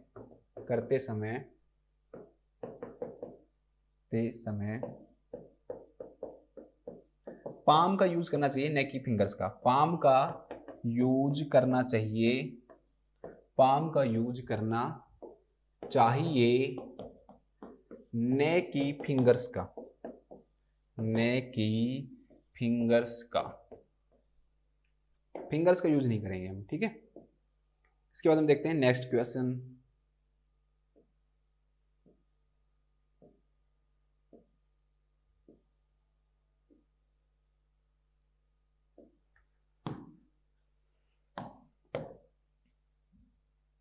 ये तो मैथमेटिक क्वेश्चन है एक तरह से, ये तो ड्रग डोज कैलकुलेशन का क्वेश्चन है, लेकिन बहुत सिंपल क्वेश्चन है इतना। कोल्चिसिन एक ड्रग है, आगे मैं अगला जो क्वेश्चन होगा दोस्तों उसमें आपको कोल्चिसिन के बारे में पढ़ाऊंगा। कोल्चिसिन है 1200 माइक्रोग्राम, किसी क्लाइंट को आपको ओरली देनी है, प्रेस्क्राइब की गई है, जिसको क्या है दोस्तों, गाउट है। अगला क्वेश्चन में हम गाउट के बारे में बात करेंगे, वहीं पर मैं इसको कोल्चिसिन को भी समझाऊंगा। इस टैबलेट कंटेन्स 0.6 mg। भाई डॉक्टर ने लिख दिया कि भाई इस क्लाइंट को आप अभी के अभी क्या दो, 1200 माइक्रोग्राम दो, 1200 माइक्रोग्राम, ऐसे भी लिख सकते हैं इसको, टैबलेट देनी है पर ओरल। अब आप आए, आपने देखा टैबलेट का पत्ता उठाया, अब उसके अंदर देखा यार इस पे तो अलग ही लिखा हुआ है, 0.6 mg लिखा हुआ है, ये तो माइक्रोग्राम इसने लिखा ही नहीं। अब उसने माइक्रोग्राम में नहीं लिखा, तो आपको कितनी टैबलेट देनी है उस क्लाइंट को, ये बताओ बस। आपने देखा कि उसमें हर जो टैबलेट है वो हर टैबलेट दोस्तों 0.6 mg की है, तो आप उस क्लाइंट को कितनी टैबलेट दोगे। तो देखो सबसे पहला काम क्या है कि जो यूनिट जो है ना, मात्रक जो है ना वो सेम होना चाहिए, ठीक है। मात्रक क्या होना चाहिए दोस्तों, सेम होना चाहिए। अब जो मात्रक है वो क्या है, 0.6 mg है, और इधर क्या है दोस्तों 1200 माइक्रोग्राम है। अब हमें देना माइक्रोग्राम में, तो माइक्रोग्राम में चेंज कर लेते हैं इसको। तो एक जो mg है दोस्तों, एक mg में 1000 माइक्रोग्राम होते हैं। एक mg के अंदर कितने माइक्रोग्राम होते हैं, 1000 माइक्रोग्राम होते हैं। तो 0.6 mg में कितने होंगे माइक्रोग्राम? तो 0.6 गुणा 1000 होंगे, 0.6 गुणा 1000 माइक्रोग्राम होंगे। यहां से पॉइंट हटाओगे तो नीचे 10 आ जाएगा, इसको हटाओगे इससे, तो मतलब कि जो हमारे पास जो टैबलेट है ना वो एक्चुअली में 600 माइक्रोग्राम की टैबलेट है। और आपको देने कितनी है दोस्तों? 1200 माइक्रोग्राम टैबलेट। तो कितनी टैबलेट दोगे बताओ? आपके पास जो टैबलेट अवेलेबल है उसकी डोज कितनी है? 600 माइक्रोग्राम है, और आपको जो देनी है दोस्तों वो कितनी देनी है? 1200 माइक्रोग्राम देनी है। तो बताओ कितनी टैबलेट दोगे? आप ही करो इस क्वेश्चन को, मैं नहीं करूंगा। कमेंट करके बताना सब बच्चे कि इस क्वेश्चन का क्या आंसर होगा। और इसका वो भी नहीं लिखाऊंगा मैं हिंदी में, क्योंकि इसमें कुछ लिखाने का है नहीं, मैथ का है ये, तो इसमें तो ऐसा तो है नहीं कि सेम टू सेम लैंग्वेज में ये कई क्वेश्चन दे देगा आपको। अब हमारा आता है बेस्ट क्वेश्चन इस क्लास का, कास्ट के बाद। कास्ट के बाद जो नेक्स्ट जो क्वेश्चन है दोस्तों दैट इज गाउट। गाउट से रिलेटेड है, और वो भी गाउट के ट्रीटमेंट से रिलेटेड है। What should the nurse consider, nurse को क्या कंसीडर करना चाहिए as the goal of therapy, जब ट्रीटमेंट किया जाए, व्हेन एडमिनिस्ट्रेटिंग, जब हम दे रहे हैं क्या दोस्तों? एलोप्यूरिनोल टैबलेट एक क्लाइंट में जिसको क्या है दोस्तों? गाउट है। ठीक है, वो याद मत करो आप, वो ट्रेड नेम है, कंपनी का नाम है वो। तो दोस्तों एक क्लाइंट दोस्तों उसको आप एलोप्यूरिनोल दे रहे हो एक क्लाइंट को, तो आपके दिमाग में क्या गोल होना चाहिए कि भाई ये टैबलेट देने के बाद में, ये मेडिसिन देने के बाद में क्या होगा उस क्लाइंट के अंदर? उसकी बोन की डेंसिटी बढ़ जाएगी, उसका जो साइनोवियल जो स्वेलिंग है वो कम हो जाएगी, या उसके यूरिक एसिड का जो प्रोडक्शन है वो कम हो जाएगा, या फिर जो यूरिक एसिड के जो क्रिस्टल्स बने हुए हैं दोस्तों उनका क्रिस्टलाइजेशन नहीं होगा। तो बताओ इसका क्या आंसर होगा? बढ़ते हैं, अब हम पढ़ते हैं और आगे बढ़ते हैं।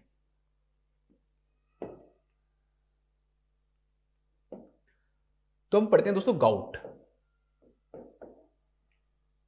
गाउट के अंदर क्या होता है दोस्तों कि गाउट जो है एक ऐसा डिसऑर्डर है, बिल्कुल सिंपल भाषा में से आप समझो तो यूरिक एसिड का लेवल बॉडी के अंदर बढ़ जाता है। यूरिक एसिड का लेवल क्या हो जाता है दोस्तों? बढ़ जाता है। अलग अलग बुक में इसका लेवल है वो अलग अलग दे रखा है, तो लगभग आप इस लेवल को याद रखो, क्योंकि एनक्लेक्स के अकॉर्डिंग है 2.5 to 6 mg पर DL। हमारे ब्लड के अंदर यूरिक एसिड कितना होता है दोस्तों?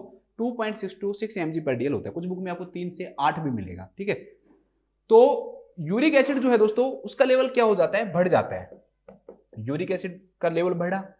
अब भाई यूरिक एसिड का लेवल बढ़ने से क्या नुकसान होगा कि gout is a disorder of the joint and other organs in which deposition of the uric acid occurs in the joints. तो यूरिक एसिड का डिपोजिशन हो जाएगा किसके अंदर? जॉइंट्स के अंदर, एंड अदर ऑर्गन, और जो ऑर्गन्स में है ना दोस्तों उनको भी अफेक्ट करता है। ये भी थोड़ा सा ध्यान रखना, क्योंकि बच्चे आप मस्कुलोस्केलेटल सिस्टम पढ़ रहे हो तो आपके दिमाग में क्या रहेगा? हम सिर्फ क्या पढ़ रहे हैं? मस्कुलोस्केलेटल सिस्टम पढ़ रहे हैं, तो और ऑर्गन अफेक्ट नहीं होते। लेकिन इसके अंदर दोस्तों ध्यान रखना कि जॉइंट जो है ना दोस्तों, जॉइंट्स जो हैं वो तो अफेक्ट होते ही हैं, लेकिन यूरिक जो एसिड है दोस्तों उसका जो डिपोजिशन है ना वो किसके अंदर हो जाता है?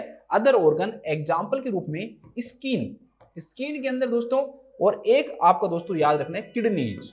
किडनी के अंदर भी इसका क्या हो जाता है दोस्तों? डिपोजिशन होता है, और भी ऑर्गन्स में हो सकता है। तो उस डिसऑर्डर को हम किस नाम से जानते हैं दोस्तों? गाउट के नाम से जानते हैं। उसके डिपोजिशन के कारण, जॉइंट्स में डिपोजिशन होने के कारण दोस्तों क्लाइंट को तेज एक्सक्रूशिएटिंग पेन होता है। मतलब कि जो असहनीय जो दर्द होता है ना दोस्तों, वो पेन क्या होता है दोस्तों उस पेशेंट के अंदर फील होता है। एक्सक्रूशिएटिंग पेन क्या होता है दोस्तों? फील होता है। तो इसी डिसऑर्डर को हम किस नाम जानते हैं? गाउट के नाम से जानते हैं। यूरिक एसिड को यूरेट भी लिखा हुआ आ सकता है। ठीक है, जैसे ग्लूटामिक एसिड उसको ग्लूटामेट बोल सकते हैं। ठीक है, एट लगता है जिस भी एसिड होता है ना उसमें एट लगा के हम क्या कर सकते हैं? एस्पार्टिक एसिड को एस्पार्टेट बोलते हैं, यूरिक एसिड को यूरेट बोलते हैं। तो ये भी पूछ सकता है कि भाई यूरिक एसिड या जो यूरेट है, अब सिंपल भाषा में समझो, कुछ नहीं है, यूरिक एसिड का लेवल बढ़ा, यूरिक जो एसिड है उसका बॉडी के अंदर लेवल क्या हुआ? बढ़ा, तो यूरिक एसिड का क्या हो गया दोस्तों? डिपोजिशन हो गया, और उसका डिपोजिशन जब बॉडी के अंदर हो गया ज्यादा तो उसके कारण क्या हो गया? गाउट हो गया, उसके कारण गाउट हो गया बस। तो increase level of uric acid, जिसके कारण क्या हो जाता है दोस्तों? गाउट हो जाता है। अब गाउट है ना दो प्रकार का होता है। गाउट कितने प्रकार का होता है? दो प्रकार का होता है। गाउट दो प्रकार का होता है। एक जो गाउट होता है वो होता है प्राइमरी गाउट, और दूसरा जो गाउट होता है दोस्तों दैट इज सेकेंडरी गाउट। अब ऐसा तो क्वेश्चन पूछेगा नहीं कि भाई गाउट का एक प्रकार मैं बता देता हूं, प्राइमरी दूसरा तुम बताओ, तो ऐसा तो क्वेश्चन पूछेगा नहीं। तो प्राइमरी गाउट होता क्या है वो पूछेगा, सेकेंडरी गाउट में क्या होता है वो पूछेगा। तो एक्चुअली में दोस्तों क्या होता है कि हमारा जो डीएनए होता है ना उसके अंदर पाया जाने वाला प्यूरिन, ठीक है, एक कंपाउंड पाया जाता है प्यूरिन, किसके अंदर? डीएनए के अंदर। तो जो डीएनए है उसके अंदर प्यूरिन पाया जाता है, और ये जो प्यूरिन है ना दोस्तों, ये फॉर्मेशन करता है, ये प्यूरिन क्या करता है दोस्तों, फॉर्मेशन करता है किसका, यूरिक एसिड का। क्या करता है, यूरिक एसिड का क्या करता है दोस्तों, ये फॉर्मेशन करता है। तो प्यूरिन का, अगर प्यूरिन के मेटाबॉलिज्म में कोई भी प्रॉब्लम हो जाए और उसके कारण सोचो कि प्यूरिन का जो प्रोडक्शन है दोस्तों वो ज्यादा होने लग जाए, तो उसके कारण यूरिक एसिड का प्रोडक्शन भी क्या होगा दोस्तों, ज्यादा होगा, और यूरिक एसिड का प्रोडक्शन ज्यादा होगा तो पर्सन को क्या होगा दोस्तों, गाउट होगा। तो प्राइमरी गाउट का जो रीजन होता है दोस्तों, that is due to disorder of purine metabolism. Purine का जो मेटाबॉलिज्म है दोस्तों, उसके कारण क्या होता है, प्राइमरी गाउट होता है। तो प्राइमरी गाउट का जो कारण है ये होता है दोस्तों प्यूरिन के मेटाबॉलिज्म के कारण, तो उसे हम किस नाम से जानते हैं, प्राइमरी गाउट के नाम से जानते हैं। एक ही रीजन है, disorder of the purine metabolism, क्या कोल्ड कहलाता है दोस्तों, प्राइमरी गाउट कहलाता है। दूसरा दोस्तों सेकेंडरी गाउट। सेकेंडरी गाउट के अंदर क्या होता है दोस्तों, other disorder and causes, other disorders and causes. अगर और किसी भी डिसऑर्डर के कारण अगर हो रहा है ना दोस्तों, तो इसे हम किस नाम से जानते हैं दोस्तों, सेकेंडरी गाउट के नाम से जानते हैं। सेकेंडरी गाउट के कई सारे कारण हो सकते हैं। सेकेंडरी जो गाउट है दोस्तों, उसके कई सारे क्या हो सकते हैं दोस्तों, कारण हो सकते हैं। एग्जाम्पल के रूप में कुछ ड्रग्स हो सकती हैं, ठीक है, क्या हो सकते हैं, कुछ ड्रग्स होती हैं। जैसे जो पर्सन लो एस्पिरिन यूज करते हैं, लो डोज एस्पिरिन यूज करते हैं, लो डोज एस्पिरिन, उनके अंदर भी पाया गया है कि भाई गाउट के जो चांसेस है वो बढ़ जाते हैं, ठीक है। इसके अलावा दोस्तों जो पर्सन नियासिन का ज्यादा यूज करते हैं, अब नियासिन वर्ड क्या होता है बताओ आप, कौन सी विटामिन है दोस्तों नियासिन कहलाती है, विटामिन B3। विटामिन B3 को हम किस नाम जानते हैं, नियासिन। तो नियासिन भी कोज करवा सकती है गाउट, देखो विटामिन भी नुकसान कर रही है ना। इसके अलावा दोस्तों, इसके अलावा थायजाइड डायूरेटिक्स, जो थायजाइड जो डायूरेटिक्स हैं दोस्तों, वो इसके एब्जॉर्प्शन को इंक्रीज कर देते हैं, कम करने की जगह। तो थायजाइड जो डायूरेटिक्स हैं वो भी यूरिक एसिड के प्रोडक्शन को क्या कर सकते हैं दोस्तों, इंक्रीज कर सकते हैं। तो ड्रग्स के अंदर एस्पिरिन हो गई, नियासिन हो गई, और थायजाइड डायूरेटिक्स हैं वो करवा सकते हैं, ठीक है। इसके अलावा दोस्तों कुछ डिजीजेज भी हैं, जिनके कारण भी हो सकता है, ठीक है। जैसे बहुत सारे डिजीजेज जहां लिखोगे वही मिलेगी ना, वही मिलेगा दोस्तों। डायबिटीज मेलाइटिस के कारण हो सकता है, हाइपर लिपिडेमिया के कारण हो सकता है, हाइपरलिपिडेमिया के कारण हो सकता है, हाइपरटेंशन भी दे रखा है, हाइपरटेंशन के कारण भी हो सकता है, एथेरोस्क्लेरोसिस भी दे रखा है दोस्तों, ठीक है, एथेरोस्क्लेरोसिस के कारण भी हो सकता है। सीकल सेल जो डिसऑर्डर है दोस्तों, उसके कारण भी हो सकता है, सीकल सेल डिजीज, इसके कारण भी हो सकता है। तो कई सारे ऐसे डिसऑर्डर हैं दोस्तों जो क्या कोज करवा सकते हैं, ये कोज करवा सकते हैं। इसके अलावा ओबेसिटी भी कोज करवाता है, ओबेसिटी भी इसका एक रिस्क फैक्टर है। ओबेसिटी के कारण, इसलिए ही गाउट के जो पेशेंट है दोस्तों, उनको हम सलाह देते हैं कि वो वेट को क्या करें, रिडक्शन करें, वेट को क्या करें दोस्तों, कम करें। वेट को कम करने की उनको क्या दिया जाता है दोस्तों, सलाह दी जाती है, ठीक है। तो ये भी आपको ध्यान रखना है। थोड़ा सा डाइट पे भी आ जाते हैं, क्वेश्चंस पूछ लेते हैं कि कुछ ऐसी डाइट्स होती हैं दोस्तों जिसको क्या करती हैं दोस्तों, इंक्रीज करती हैं।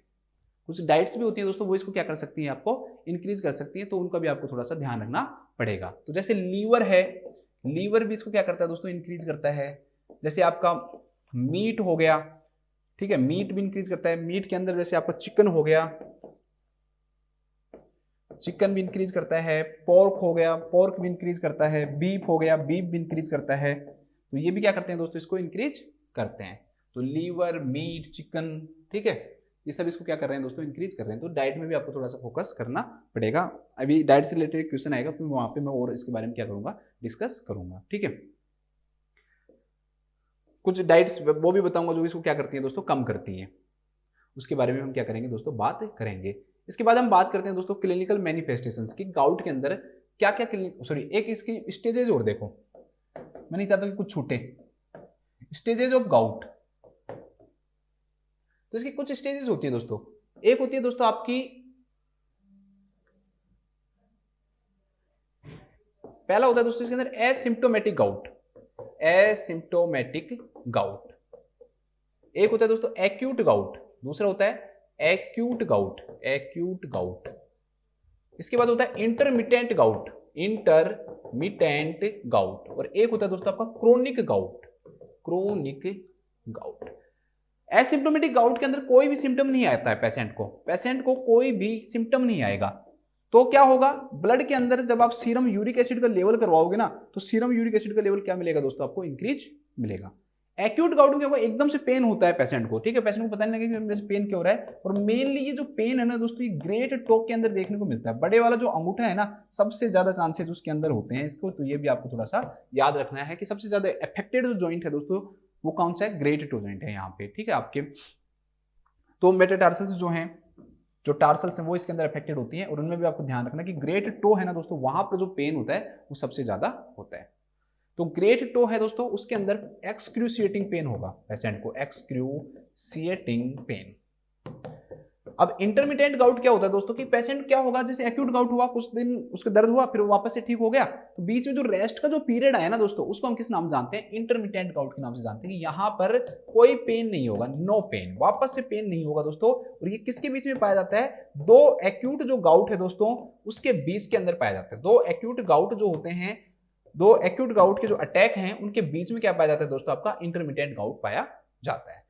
इसके बाद आपका आता है क्रोनिक गाउट। क्रोनिक गाउट क्या होगा दोस्तों, अब जब बार बार रिपीटेड जब एक्यूट गाउट होगा ना दोस्तों, उसके कारण जो पेशेंट हैं उसके जो जॉइंट्स है वो अफेक्टेड हो जाते हैं एक्यूट अटैक के कारण, और उसके कारण दोस्तों उसको क्या होता है, क्रोनिक गाउट होता है। और क्रोनिक गाउट के अंदर ये और ऑर्गन्स जो होते हैं, जो कि स्किन हो गया आपका, या फिर जैसे किडनी हो गया दोस्तों, वो भी क्या हो जाती है, अफेक्टेड हो जाती है, स्किन और किडनी तक भी पहुंच जाएगा जॉइंट से ये। तो क्रोनिक गाउट के अंदर स्किन और किडनी है दोस्तों, वो भी क्या होगी, अफेक्ट होगी। देखो पहला एसिम्प्टोमेटिक है, कुछ नहीं हुआ। एक्यूट के अंदर पेन स्टार्ट हो जाता है, एक्सक्रूसिएटिंग पेन होता है, मेनली जॉइंट्स के अंदर होता है, मेन कौन सा होता है, ग्रेड 2 के अंदर होता है पेन। इसके अलावा इंटरमीडिएट गाउट में कोई पेन नहीं होगा, दो एक्यूट गाउट के बीच के अंदर रेस्ट का जो पीरियड होता है that is called intermediate gout. And last में इज द क्रोनिक गाउट। यहां पर क्या होता है दोस्तों, repeated, it occurs due to the repeated acute attack of the gout and it also affect the skin and kidney. ये skin और जो किडनी है दोस्तों उसको भी क्या करता है, अफेक्ट करता है। तो ये इसकी क्या हो गई, स्टेजेस हो गई। अब हम बात करते हैं क्लिनिकल मैनिफेस्टेशन की। ज्यादा टफ क्लिनिकल मैनिफेस्टेशन के है नहीं। पहला जो है दोस्तों दैट इज पेन। तो पेन जो होता है वो सीवियर होता है, एक्सक्रूसिएटिंग पेन होता है।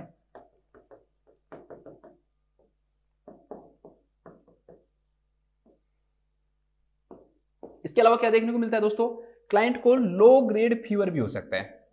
क्लाइंट को क्या हो सकता है, लो ग्रेड फीवर। इसके अलावा दोस्तों क्लाइंट के अंदर थकावट देखने को मिलती है, मेलाइज देखने को मिलता है, हेडेक देखने को मिलता है, हेडेक देखने को मिलता है, ठीक है, क्लाइंट के अंदर हेडेक देखने को मिलता है। इसके अलावा दोस्तों ऐसे क्लाइंट के अंदर रीनल जो स्टोन है दोस्तों उसके चांसेस क्या हो जाते हैं, बढ़ जाते हैं। क्यों, क्योंकि जो यूरिक जो एसिड है ना दोस्तों वो रीनल स्टोन बनाता है, तो उसके कारण पेशेंट के अंदर रीनल स्टोन के चांसेस बढ़ जाते हैं। इसलिए ही हम पेशेंट को 2 लीटर से लेकर और 3 लीटर तक पानी पीने की क्या देते हैं दोस्तों, सलाह देते हैं डेली, कि भाई इतना पानी पियो, नहीं तो आपके अंदर क्या हो जाएगा दोस्तों, रीनल स्टोन बन जाएगा। तो रीनल स्टोन को रोकने के लिए, क्योंकि रीनल स्टोन के चांसेस के अंदर क्या हो जाते हैं दोस्तों, बढ़ जाते हैं। एक जो साइन देखने को मिलता है दैट इज प्यूराइटिस। प्यूराइटिस इचिंग भी देखने को इसके अंदर मिलती है। और एक सातवां जो है दोस्तों सबसे इंपॉर्टेंट साइन जो डायरेक्टली आपसे पूछ सकते हैं कि इसके अंदर एक साइन देखने को मिलता है दोस्तों, टोफी साइन। क्या देखने को मिलता है, टोफी साइन देखने को मिलता है। तो टोफी साइन क्या होता है दोस्तों, कि painless irregular hard nodules development due to deposition of uric acid, deposition of sodium uric acid भी लिखा हुआ सकता है, ध्यान रखना, सोडियम यूरिक एसिड लिख लो या यूरिक एसिड भी लिख सकते हो, सोडियम यूरिक एसिड। अब स्किन है दोस्तों, उसके अंदर मान लो कि यूरिक एसिड डिपॉजिट होता गया, तो व्हाइट कलर के कुछ है ना ऐसे निकलेगा, बाहर की तरफ एक स्ट्रक्चर निकलेगी गाउट के अंदर, अभी दिखाऊंगा आपको। उसे हम किस नाम से जानते हैं दोस्तों, टोफी साइन के नाम से जानते हैं। नोड्यूल्स निकलते हैं लेकिन इनमें दर्द नहीं होता है, पेनलेस होते हैं, लेकिन शेप कोई फिक्स नहीं है कि कैसी शेप होगी, इरेगुलर होगी। हाथ फील करोगे तो जैसे पत्थर होता है वैसा फील होगा, तो हार्ड फील होता है। और नोड्यूल्स होते हैं, इनको बोलते क्या है, नोड्यूल्स हैं। और इनका साइन को किस नाम से जानते हैं दोस्तों, इसको टोफी साइन के नाम से जानते हैं। तो ये बहुत इंपॉर्टेंट क्वेश्चन है कि टोफी जो साइन है दोस्तों कौन सी डिसऑर्डर को अंदर देखने को मिलता है। तो ये टोफी साइन जो है दोस्तों that is seen in gout. अभी मैं आपको एक बार इसकी इमेजेस दिखा देता हूँ आपको। अभी आपको एक ऐसा टोपी भी दिखाऊंगा, आपको कहोगे सर टोपी नहीं है, ये तो महा टोपी है। ये देखिए यहाँ पर आपको अगर दिख रहा हो तो यहाँ पर ये डेवलपमेंट हो गया है इस जगह पे, तो ये बाहर की तरफ निकल गई है स्किन। ज्यादातर जो इसका कलर होता है ना दोस्तों, जो चौकी कलर होता है, व्हाइट जैसा जो कलर होता है दोस्तों, वैसा कलर इसके अंदर देखने को मिलता है। अब आपको मैं टोपी के पिताजी दिखाता हूँ, दिस इज द टोपीज फादर। मतलब कि ऐसा टोपी की पेशेंट की हर जगह पे, कोई ऐसा जगह नहीं है दोस्तों जहां पर उसके टोपी नहीं बोल रहे। इसे जियांट टोपी के नाम से जानते हैं, मतलब हद से बड़ा। टॉफी भी है तो हद से बड़े टॉफी है दोस्तों, ये टॉफी बहुत ज्यादा उसके अंदर क्या बनी हुई है दोस्तों, छोटे छोटे बाहर की तरफ स्किन के अंदर निकले हुए हैं, व्हाइट व्हाइट कलर के दिख रहे हैं। तो ये भी देखने को मिलता है किसके अंदर, गाउट के अंदर, गाउट के अंदर ये भी देखने को आपको मिलता है। इसके बाद में हम आते हैं दोस्तों इसके डायग्नोस्टिक इवैल्यूएशन पे। अगर हम गाउट का डायग्नोस्टिक इवैल्यूएशन देखें तो सबसे मेन है एक तो हिस्ट्री कलेक्शन और एक फिजिकल एग्जामिनेशन। हम फिजिकल एग्जामिनेशन करेंगे और हमें सारे साइन मिलते हैं, ये देखने को मिलता है, टॉफी देखने को मिलता है, ठीक है। वो बता रहा है कि अंगूठे के अंदर पेन है, तो वैसे समझ में आ जाएगा उस पेशेंट को क्या है दोस्तों, गाउट है। और जगह पे भी पेन हो सकता है, ध्यान रखना, जॉइंट पेन है वो, मैं बता रहा हूँ सिर्फ एग्जाम्पल के रूप में आपको। लेकिन उससे नहीं पता चल रहा तो हम पेशेंट का क्या करवाते हैं दोस्तों, एक्सरे करवा के देखते हैं, ठीक है। एक्सरे ज्वाइंट करवा के देखेंगे कि ज्वाइंट के अंदर डिपोजिशन तो नहीं दिख रहा है, ठीक है, तो एक्सरे के अंदर वो क्या हो जाएगा, आपको दिख जाएगा। और तो आपको पता ही है serum uric acid level, serum uric acid level, ठीक है। इसके अलावा दोस्तों 24 hour urine uric acid level, urine uric acid level, मतलब 24 घंटे का यूरिन जो यूरिक एसिड है दोस्तों, उसको भी हम क्या करते हैं, एग्जामिनेशन करते हैं, ठीक है। एक टेस्ट और करते हैं दोस्तों इसके अंदर हम, साइनोवियल फ्लूइड एस्पिरेशन। कई बार है ना, ये इसलिए यूज किया जाता है कि कई बार पेशेंट को हम गाउट समझ लेते हैं और वो ठीक नहीं होता, फिर सोचते हैं कि यार चक्कर क्या है कि पेशेंट ठीक क्यों नहीं हो पा रहा है, तो पता चलता है कि उस पेशेंट को गाउट नहीं था, उसको स्यूडो गाउट था। अब कहोगे सर ये स्यूडो गाउट क्या बला है, तो स्यूडो गाउट के अंदर दोस्तों यूरिक एसिड की जगह है ना कैल्शियम जो फॉस्फेट है ना, उसका डिपोजिशन हो जाता है जॉइंट के अंदर, कैल्शियम फॉस्फेट का डिपोजिशन हो जाता है। तो उसका वैसे पता नहीं लगता, एक्सरे के अंदर तो सीधा डिपोजिशन दिखता है, ऐसे तो पता नहीं लगेगा कि भाई ये यूरिक एसिड का है, ये किसका है, ठीक है।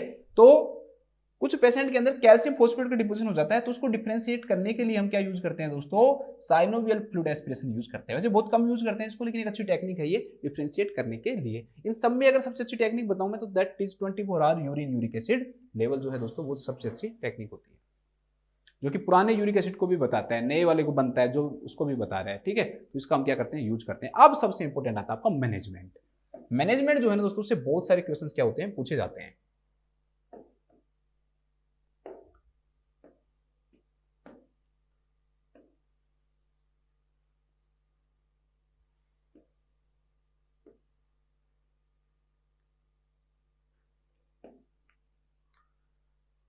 तो अब मैनेजमेंट की बात करते हैं। कई सारी जो ड्रग्स हैं दोस्तों, इसके अंदर हम क्या करते हैं, मैनेजमेंट के अंदर हम यूज करते हैं। तो सबसे पहले तो आपको सबने सुनी हुई होगी xanthan oxidase inhibitor, xanthine oxidase inhibitor. शायद ही कोई बच्चा होगा जिसने इस ड्रग के बारे में नहीं सुना होगा, तो मैं इसका एग्जांपल बताऊंगा।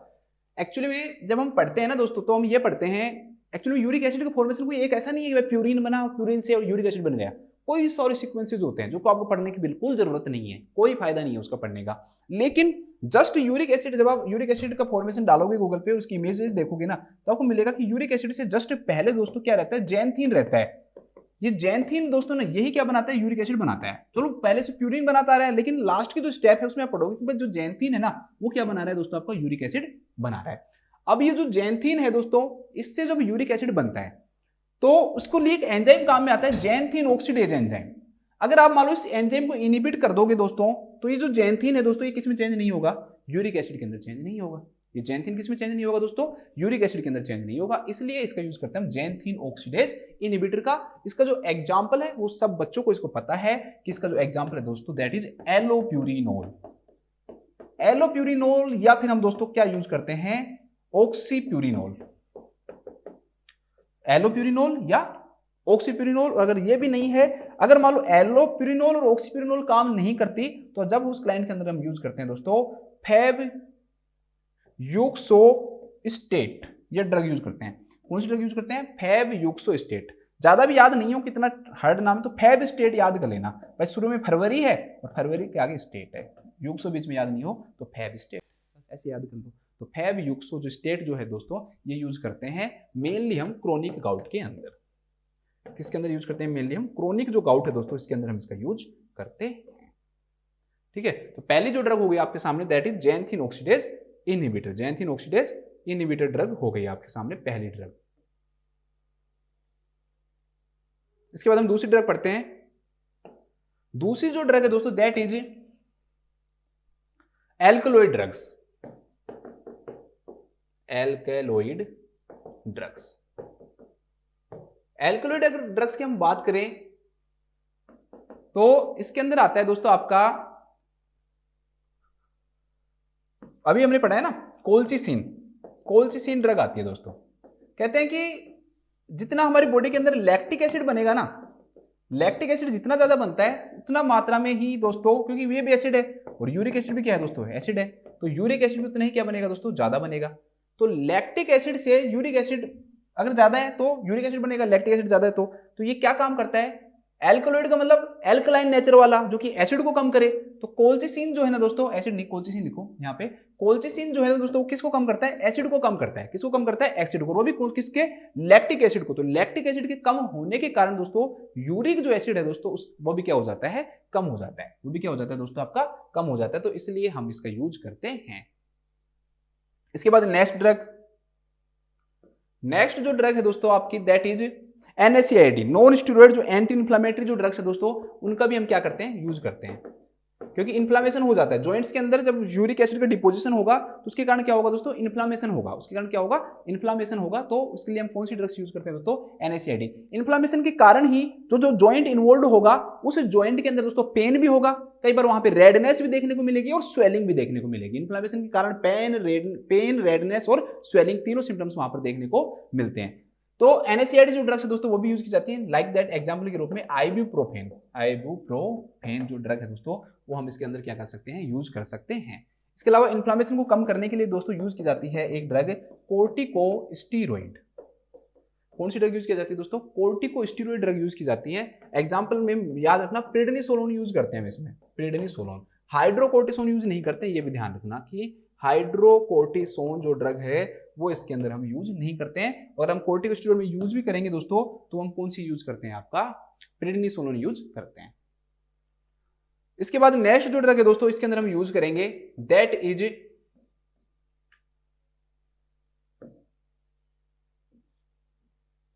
Uric acid drug. Uric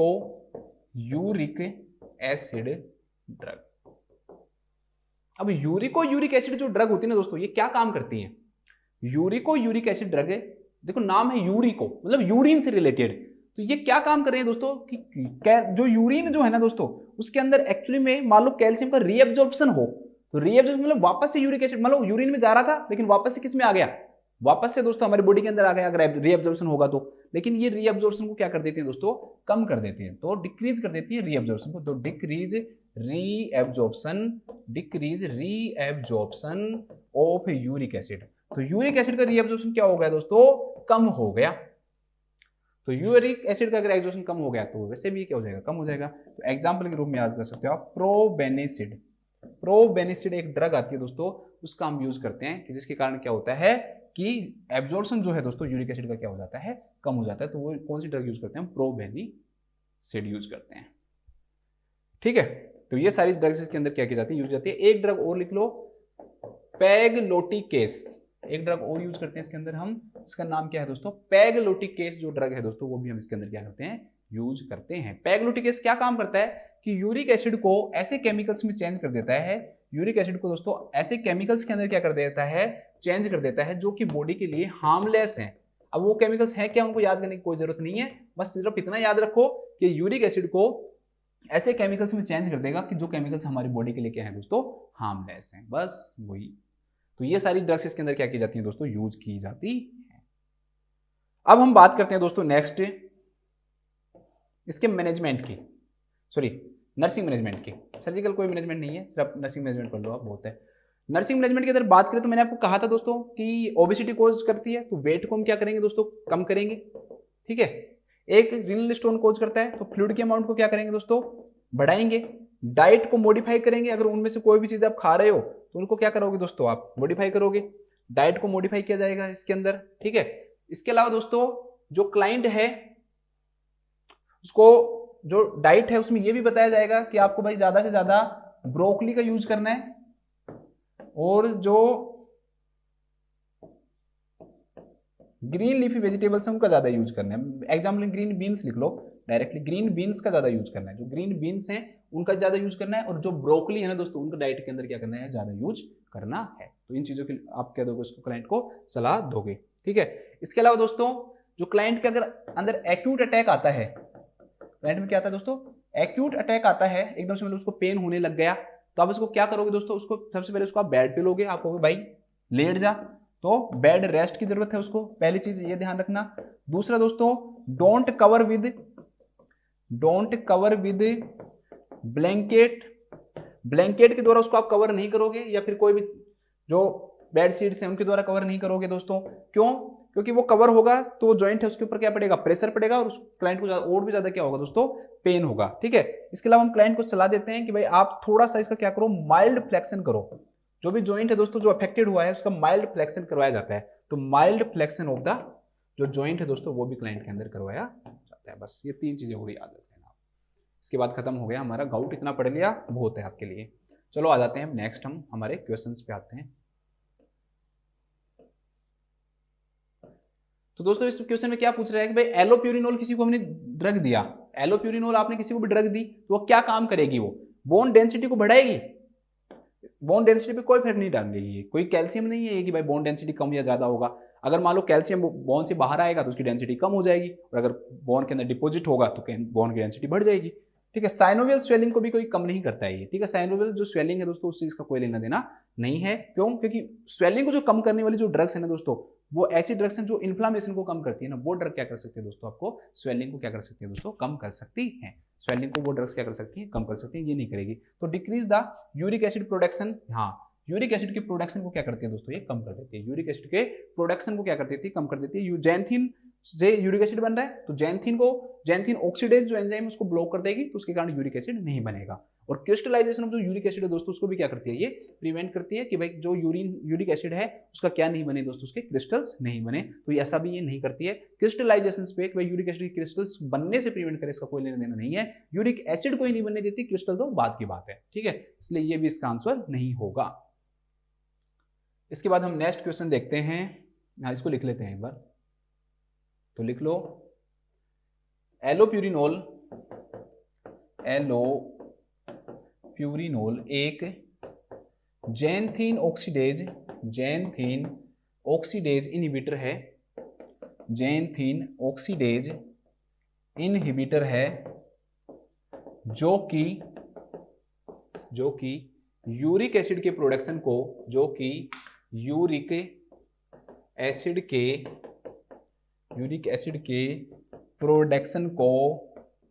uric acid के प्रोडक्शन को कम करती है, जो कि यूरिक एसिड के प्रोडक्शन को कम करती है। ले लो स्क्रीनशॉट। कुछ बच्चे कहते हैं कि स्क्रीनशॉट नहीं लेने देते सर।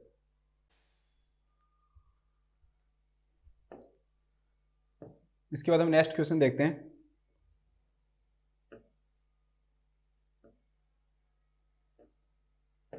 इसके बाद नेक्स्ट क्वेश्चन देखते हैं हम। एक client is admitted with acute gouty arthritis. ठीक है, मतलब गाउट का एक्यूट अटैक आया उसको। Which medication does the nurse anticipate the health care provider may prescribe to prevent and treat and acute attack of gout. बहुत अच्छा question है ये, क्योंकि आपने अभी तक पढ़ा है ना, वो सब चीज फेल हो जाएगी यहाँ पे। आप सोचोगे सर ये क्या हो गया, ये तो गड़बड़ हो गई। किसके अंदर तो आइबुप्रोफेन भी दे रखा है, कोल्चिसिन भी दे रखा है, और प्रोबेनिसिड भी दे रखा है। तो इसका जो आंसर है दोस्तों क्या आएगा। और हाइड्रोकोर्टिसोन चलो आप कर दोगे, मैंने आपको वहां पे बताया भी था कि हाइड्रोकोर्टिसोन यूज नहीं करते हम। जो प्रेडनिसोलोन है दोस्तों उसका क्या करते हैं हम यूज करते हैं, तो हाइड्रोकोर्टिसोन तो यूज नहीं करते। लेकिन आपको सर आइबुप्रोफेन भी तो यूज करते हैं हम, ठीक है, कोल्चिसिन भी यूज करते हैं, प्रोबेनिसिड भी यूज करते हैं। तो इनका जो रीजन है ना दोस्तों वो क्या आएगा वो मैं आपको बताता हूं। अगर हम बात करें कि आइबुप्रोफेन की, तो आइबुप्रोफेन जो है ना दोस्तों एक्चुअली में ये जो पेन है उसको कम कर सकता है, इन्फ्लामेशन को कम कर सकता है। लेकिन यहां पर ट्रीटमेंट की बात कर रहा है ये, तो इसलिए ये बता रहा है इस क्वेश्चन के जब आप रेशनल पढ़ते हो कि जो यूरिक एसिड जो है ना उसके लेवल को कम नहीं करता ये, कि यूरिक एसिड है दोस्तों उसके लेवल को ये कम नहीं करता। इसलिए यहां पर एक्यूट अटैक के अंदर इसका कोई क्या नहीं होता, ज्यादा फायदा नहीं होता है। हाँ, क्रोनिक अटैक और लगातार चल रहा है तो उस समय हम इस ट्रीटमेंट इसके अंदर देते हैं। तो ये समझाने की कोशिश कर रहे हैं। तो मैंने आपको स्टेजेस बताई थी, एक्यूट, क्रोनिक। तो क्रोनिक के अंदर हम आइबुप्रोफेन यूज कर सकते हैं, लेकिन एकदम से एक्यूट अटैक आए उस समय इसका कोई यूज नहीं है। इसके बाद दे रखा है दोस्तों प्रोबेनिसिड। तो मैंने आपको प्रोबेनिसिड के बारे में भी बता रखा है दोस्तों कि प्रोबेनिसिड जो होता है वो यूरिक एसिड ड्रग होता है, कि यूरिन से रीएब्जॉर्प्शन को क्या कर देता है दोस्तों, कम कर देता है, यूरिक एसिड बाहर निकल जाता है। तो इससे एक्चुअली में प्रोबेनिसिड जो है ना दोस्तों, उसको ब्लड में यूरिक एसिड को कम करने में काफी टाइम लगता है। यूरिन से और ब्लड से दो चीजें हो गई। यूरिन का मतलब क्या हो गया दोस्तों, यूरिन के अंदर जब आप यूरिन बाहर आएगा तो उसके अंदर जो यूरिक एसिड है उसकी क्या होगी दोस्तों, प्रेजेंस होगी, क्योंकि रीअब्जॉर्प्शन नहीं हो रहा। लेकिन ब्लड से यूरिक एसिड को कम करने में जो टाइम है ना दोस्तों ज्यादा लगता है, तो एकदम से एक्यूट अटैक आएगा तो उस क्लाइंट को उसका क्या नहीं मिलता है, फायदा नहीं मिलता है। तो probenecid is used in chronic gout, ये जरूर ध्यान रखना कि प्रोबेनिसिड ड्रग है that is used in chronic gout. ये भी हम किस में यूज करते हैं, क्रोनिक गाउट में यूज करते हैं। अब हमारे पास हाइड्रोकोर्टिसोन है नहीं, राइट जो आंसर जो है दोस्तों इस क्वेश्चन का, दैट इज कोल्चिसिन ड्रग। ये कौन सी ड्रग है दोस्तों, कोल्चिसिन ड्रग है। कोल्चिसिन जो ड्रग है ना दोस्तों, एक ऐसी ड्रग है जो कि क्या काम करती है, लैक्टिक एसिड को क्या करती है, कम करती है, जिससे कि यूरिक एसिड का फॉर्मेशन क्या होगा, कम होगा। साथ में दोस्तों ये एक एंटी इंफ्लेमेटरी ड्रग भी है, ठीक है। अगर आपको मान लो कि सोचो, छोड़ो आपको ये नहीं पता, अगर आपको आइबुप्रोफेन और कोल्चिसिन इन दोनों में से एक सिलेक्ट करनी हो तो आप कौन सी सिलेक्ट करोगे, तो सीधी सी बात आप कोल्चिसिन सिलेक्ट करोगे। चलो आइबुप्रोफेन है, एक एनएसएआईडी ड्रग है, इन्फ्लेमेशन को कम कर सकती है, पेन को कम कर सकती है, यूरिक एसिड को कोई कम नहीं करेगी।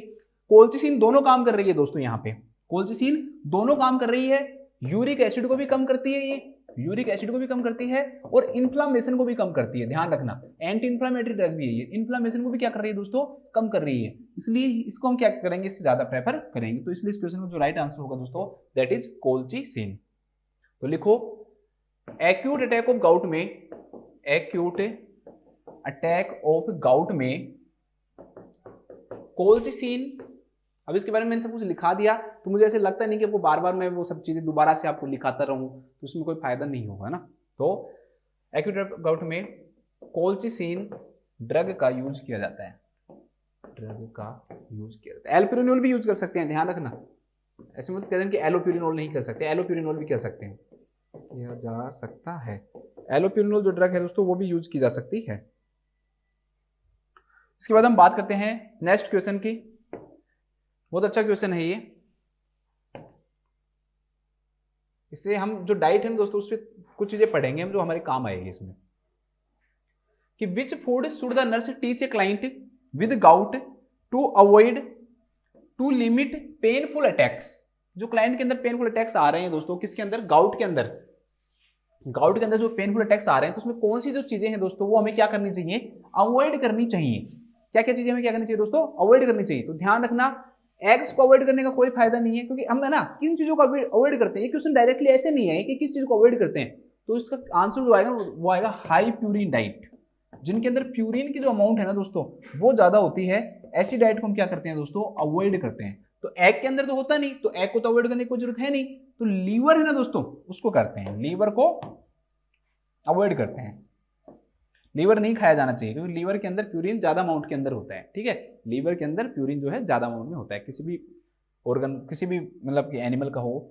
इसके अलावा चीज, चीज के बारे में ना एक कंफ्यूजन रहता है दोस्तों, मैं आपको बताना समझाना चाहता हूँ। वो अगर फ्रेश चीज है, फ्रेश चीज है दोस्तों, तो जो फ्रेश चीज है ना दोस्तों उसको कोई फर्क नहीं पड़ता, आप यूज कर सकते हो।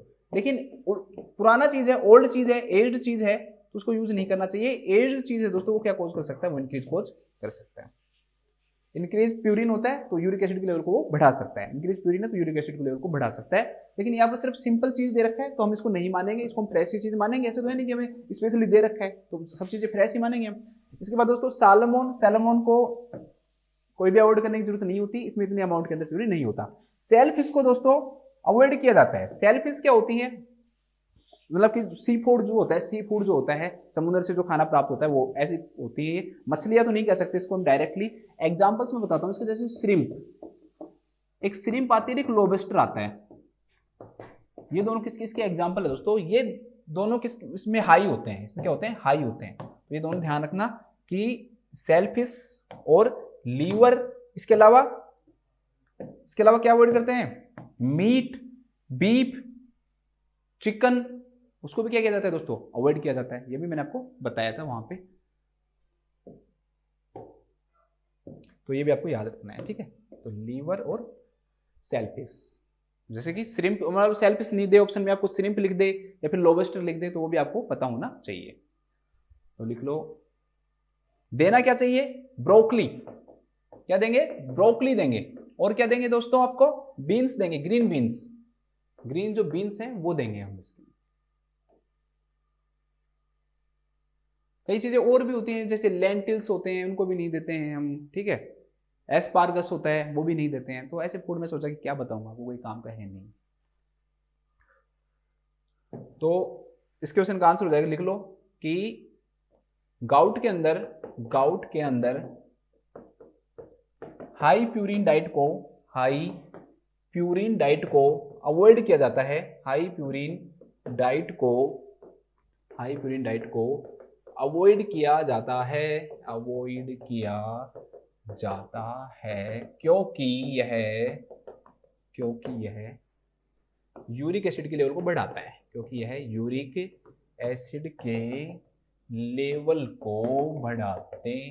बढ़ाती हैं। तो एग्जाम्पल में लिख लो, लीवर सेलफिश, और भी लिख लो चाहे मीट, इसके अलावा पोर्क, बीफ, एल्कोहल, वाइन, ये भी अवॉइड करते हैं, ठीक है। एल्कोहल जो वाइन है दोस्तों, उनको भी क्या किया जाता है, अवॉइड किया जाता है, ये भी इंक्रीज करती हैं। इसके बाद हम बात करते हैं नेक्स्ट क्वेश्चन की। ये अर्थराइटिस से रिलेटेड क्वेश्चन है। आपको और आगे मैं इसके बारे में पूरे डिजीज पढ़ाऊंगा, क्योंकि आज हमारे काफी टॉपिक्स हो गए हैं तो बहुत लंबी क्लास हो जाएगी। तो सिर्फ आप यहाँ पर हम इस क्वेश्चन के ऊपर फोकस करेंगे, और फिर जब मैं आपको अर्थराइटिस आगे पढ़ाऊंगा तो और ज्यादा डिटेल में इसके बारे में बताऊंगा। यहाँ पर सिर्फ सिंपल सा क्वेश्चन है दोस्तों कि अर्थराइटिस का कोई क्लाइंट है, उसके अंदर वार्म कंप्रेस यूज कर रहे हैं हम, ठीक है। तो एप्रोप्रिएट टेम्परेचर कितना होना चाहिए वार्म कंप्रेस के लिए, ठीक है। अर्थराइटिस हो गया, इन्फ्लेमेशन ऑफ द जॉइंट हो गया दोस्तों, और उसके अंदर हमें वार्म कंप्रेस का क्या करना है, यूज करना है। तो टेम्परेचर कितना होना चाहिए, तो एकदम फैक्चुअल क्वेश्चन है दोस्तों ये। इसका जो टेम्परेचर है that is 98 degree to 105 degree Fahrenheit. 98 degree से 105 डिग्री फारेनहाइट टेम्परेचर जो है वो यूज करते हैं। अब मैं यहाँ पर अलग अलग ये तो बताऊंगा नहीं कि भाई 65 से 79 यूज नहीं करते, 80 से 92 यूज नहीं करते, तो ये कोई फायदा नहीं है। तो सिर्फ आपको याद रखना है कि इसके अंदर जो टेम्परेचर यूज किया जाता है that is 98 degree to 105 degree Fahrenheit. तो लिखो, अर्थराइटिस में वार्म कंप्रेस का temperature 98 degree Fahrenheit to 105 degree Fahrenheit रखा जाता है। इसके बाद हम देखते हैं नेक्स्ट क्वेश्चन। बहुत अच्छा क्वेश्चन है ये। नेक्स्ट जो क्वेश्चन है दोस्तों बहुत इंपॉर्टेंट क्वेश्चन है। इस क्वेश्चन में कंपार्टमेंट जो सिंड्रोम है ना, उससे रिलेटेड क्वेश्चन आएगा जो हम लोग रखते हैं। आज मैं आपको इसको बाहर निकालूंगा इसके रटने से, कि आपको थोड़ा सा कंपार्टमेंट जो सिंड्रोम है वो समझ में आए कि क्या होता है कंपार्टमेंट सिंड्रोम में। क्वेश्चन है दोस्तों कि एक नर्स ये सस्पेक्ट करती है development of the compartment syndrome for a client who has sustained blunt trauma to the forearm. ठीक है, कि कोई भी क्लाइंट है दोस्तों, उसको ब्लंट ट्रॉमा हुआ है सीधा किसमें, फोरआर्म के अंदर उसको क्या हुआ है दोस्तों, ट्रॉमा हुआ है। फॉर विच अर्ली साइन, ऐसा कौन सा अर्ली साइन है कंपार्टमेंट सिंड्रोम का, that should the nurse assess the client, कि जो क्या करना चाहिए, असेस करना चाहिए। Warm skin at the site of injury है पहला। तीसरा, बहुत तेज पेन हो रहा है। कैपिलरी रिफिल टाइम है दोस्तों वो रैपिड हो गया है। या फिर बाउंडिंग जो रेडियल पल्स है दोस्तों, पल्स जो है दोस्तों इंजर्ड आर्म के अंदर वो कैसी हो गई है, बाउंडिंग हो गई है। तो बाउंडिंग रेडियल पल्स हो गई है। तो ये चीज आपको बताना है। अब सबसे पहले तो हम समझते हैं कि कंपार्टमेंट सिंड्रोम है क्या। कई चीजों का हो सकता है ये, जैसे ट्रॉमा है उसका भी एक कॉम्प्लिकेशन है, या जो फ्रैक्चर है उसका भी एक कॉम्प्लिकेशन है ये, ठीक है। फ्रैक्चर का भी कॉम्प्लिकेशन है, या डायरेक्टली ट्रॉमा है उसका भी क्या है दोस्तों, ये कॉम्प्लिकेशन होता है। अब कंपार्टमेंट सिंड्रोम क्या होता है इसको समझो आप। कोई भी जो मसल होती है ना, जब हम उसकी स्टडी करते हैं ना दोस्तों, तो वो जो मसल है वो एक्चुअली में कई सारे कंपार्टमेंट में बटी हुई होती है। जैसे हम यहाँ से लेग के एक मसल है दोस्तों, उसका क्रॉस सेक्शन करें, अब उसको काटने के बाद मैं उस लेग को ऊपर से देखूं तो उसकी जो स्ट्रक्चर है जो दिखाई देगी, उसके अंदर कई सारे क्या बने हुए रहते हैं दोस्तों, कंपार्टमेंट बने रहते हैं। कई सारे क्या बने रहते हैं, कंपार्टमेंट बने रहते हैं, ठीक है। जैसे मान लो एक कंपार्टमेंट यहां बन गया, इसको बोलेंगे एंटीरियर कंपार्टमेंट। एक इसके बगल में बन गया, दैट इज लैटरल कंपार्टमेंट।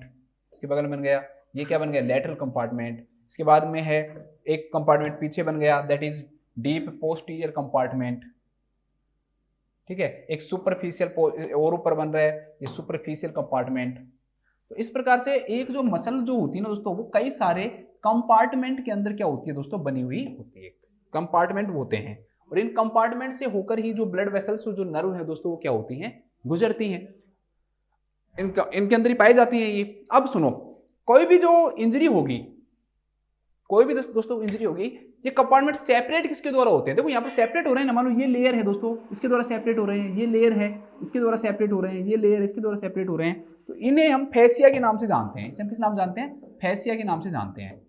तो एक्चुअली में कंपार्टमेंट सिंड्रोम में क्या होता है दोस्तों कि जब भी मान लो ब्लंट ट्रॉमा हो, ठीक है, या इंजरी हो, फ्रैक्चर हो, तो उसके कारण क्या होगा दोस्तों कि यहां पर मान लो कि ये जो एक कंपार्टमेंट है दोस्तों, इन कंपार्टमेंट के अंदर क्या होगा? कंप्रेशन होगा। इन कंपार्टमेंट के अंदर क्या होगा? कंप्रेशन होगा, एकदम से ये प्रेस होंगी, या फिर मान लो ज्यादा ब्लड कलेक्ट हो जाए तो ब्लड कलेक्ट होने के कारण क्या होगा? इनमें स्वेलिंग होगी। तो उसके कारण क्या होगा दोस्तों कि इन कंपार्टमेंट के अंदर होने के कारण जो फैसिया जो है ना दोस्तों, उस फैसिया के ऊपर क्या पड़ेगा? इफेक्ट पड़ेगा। वो क्या होगी? स्ट्रेंथन होगी। अगर ब्लड का मतलब कलेक्शन होता है एकदम से वहां पे, तो वो क्या होगी? और ज्यादा स्ट्रेच होगी। अब वो जो स्ट्रेंथन स्ट्रेचिंग होगी उसमें, अब वो स्ट्रेचिंग जब होगी दोस्तों, तो स्ट्रेचिंग होने के कारण यहां से जाने वाली जो ब्लड वेसल्स हैं, जो नर्व्स हैं, वो ब्लड वेसल नर्व क्या हो जाती हैं दोस्तों? कंप्रेस हो जाती हैं। क्या हो जाती हैं? कंप्रेस हो जाती हैं। तो इन ब्लड वेसल से और नर्व का कंप्रेस होना ही क्या कहलाता है दोस्तों?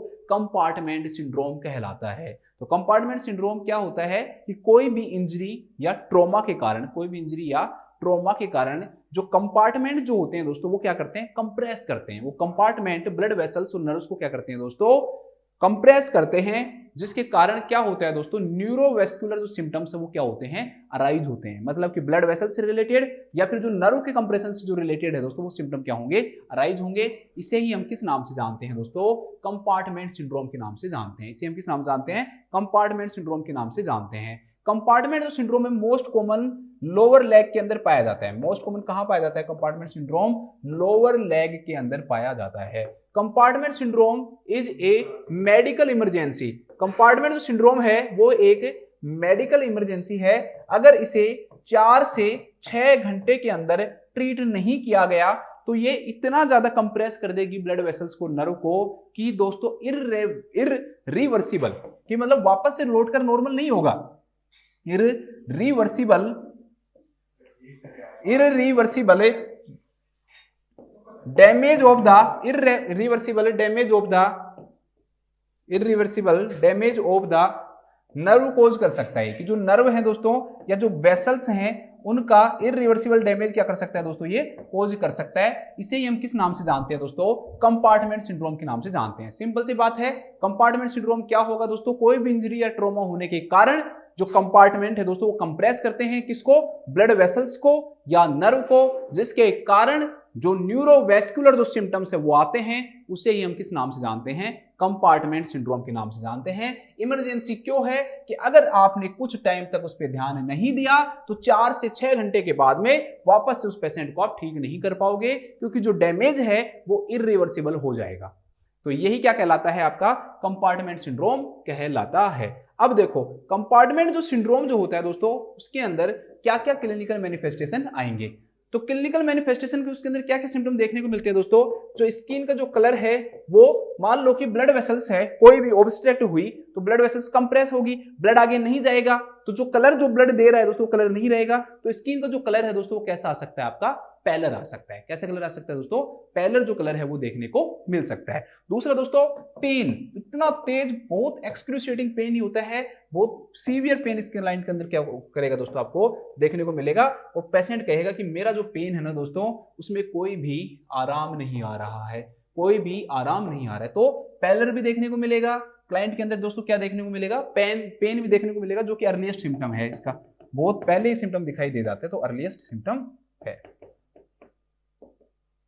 इसके अलावा दोस्तों क्लाइंट के अंदर पैरेस्थीसिया देखने को मिलेगा। पैरेस्थीसिया, अब पैरेस्थीसिया में क्या होगा दोस्तों? नमनेस एंड टिंगलिंग, क्योंकि नर्व इफेक्ट हो रही है ना, तो नर्व के इफेक्ट होने के कारण होगा ये। यहाँ पर कैल्शियम को कोई लेना देना नहीं है कि आप कहोगे सर मैंने टिटेनियम में पढ़ा है ये तो कैल्शियम की कमी से होता है, यहाँ तो होता ही नहीं है। तो नर्व के इफेक्ट होने के कारण भी क्लाइंट के अंदर दोस्तों नमनेस और जो टिंगलिंग है दोस्तों वो देखने को मिल सकती है। इसके बाद दोस्तों क्लाइंट के अंदर क्या देखने को मिलेगा? पल्सलेसनेस। क्यों? क्योंकि अगर आर्टरी कंप्रेस हो गई ना दोस्तों, आर्टरी अगर कंप्रेस हो गई तो उस क्लाइंट की जो पल्स है ना दोस्तों वो फील नहीं होगी। क्लाइंट की जो पल्स है वो फील नहीं होगी। इसके अलावा दोस्तों प्रेशर देखने को मिलेगा, वहां पर प्रेशर बढ़ जाएगा। यहाँ पे क्या हो जाएगा दोस्तों, जो प्रेशर है ना दोस्तों वो क्या हो जाता है, इंक्रीज हो जाता है। प्रेशर क्या हो जाता है, इंक्रीज। और अगर आपने ट्रीट नहीं किया तो उस क्लाइंट के अंदर प्रेशर, मतलब ब्लड प्रेशर से नहीं है, यहाँ पे क्लाइंट को ऐसा प्रेशर फील होगा। यहाँ पे क्या होता है, तेज प्रेशर की फटने वाली हो कोई चीज क्या होने वाली हो, जिन मसल से वो फट जाएंगे, ऐसा प्रेशर उसको क्या होता है, फील होता है। और अगर उसको ट्रीट नहीं किया तो नर्व क्या कोज कर सकते हैं, पैरालिसिस भी कोज कर सकती है। तो पैरालिसिस भी उस क्लाइंट को हो सकता है। तो ये 6 सिम्टम मेनली इसके अंदर क्या होते हैं दोस्तों, क्लाइंट को देखने को मिलते हैं। और सारे के सारे किससे स्टार्ट हो रहे हैं, आपके पी से स्टार्ट हो रहे हैं। तो इन्हें हम 6P सिम्टम के नाम से भी जानते हैं। यानी कि हम किस नाम जानते हैं दोस्तों, 6P सिम्टम के नाम से हम इन्हें जानते हैं। इसके अलावा दोस्तों जो एक्सट्रीमिटी जो है ना वो कूल होगी, ये भी थोड़ा सा देख लेना। जो एक्सट्रीमिटी है दोस्तों, जहां पर इंजर्ड हुई है, वो एक्सट्रीमिटी कैसी दिखाई देगी दोस्तों, कूल दिखाई देगी। क्या दिखाई देगी, कूल दिखाई देगी। कैपिलरी रिफिल जो टाइम है, अब ब्लड है ही नहीं तो कैपिलरी जो रिफिल टाइम उसमें डिले हो जाएगा। वो क्या होगा, डिले। मतलब आपको जैसे कंप्रेस करो वापस नॉर्मल हो रहा है, ब्लैंचिंग बताया था, उसी तरह से जो कैपिलरी वो रिफिल नहीं कर पाएंगे तो ज्यादा टाइम लेंगे क्योंकि ब्लड नहीं है वहां पे। तो कैपिलरी रिफिल टाइम भी क्या होगा दोस्तों, इंक्रीज हो जाएगा, उसमें डिलेइंग होगा। इसमें भी क्या होगा दोस्तों, डिले होगा।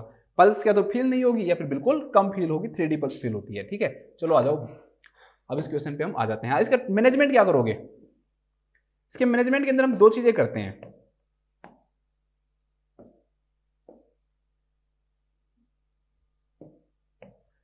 इसके मैनेजमेंट में 2 चीज करते हैं दोस्तों। एक तो अगर ड्रेसिंग की हुई है, मान लो प्लास्टर लगाया हुआ, कोई भी चीज हो, ड्रेस हो, उसके खुद ही क्लोथ्स हो, उनको क्या करते हैं हम, लूज करते हैं। क्यों, क्योंकि वो जितने ज्यादा टाइट रहेंगे उतने ज्यादा और करेंगे। ठीक है, लूज इन द क्लोथ्स और ड्रेसिंग।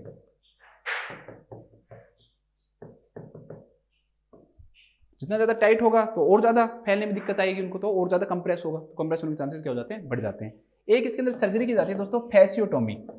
मैं डायरेक्टली बिना फैसिया का यूज किए हुए भी आपको समझा सकता था, लेकिन सर्जरी को कैसे समझाता फिर।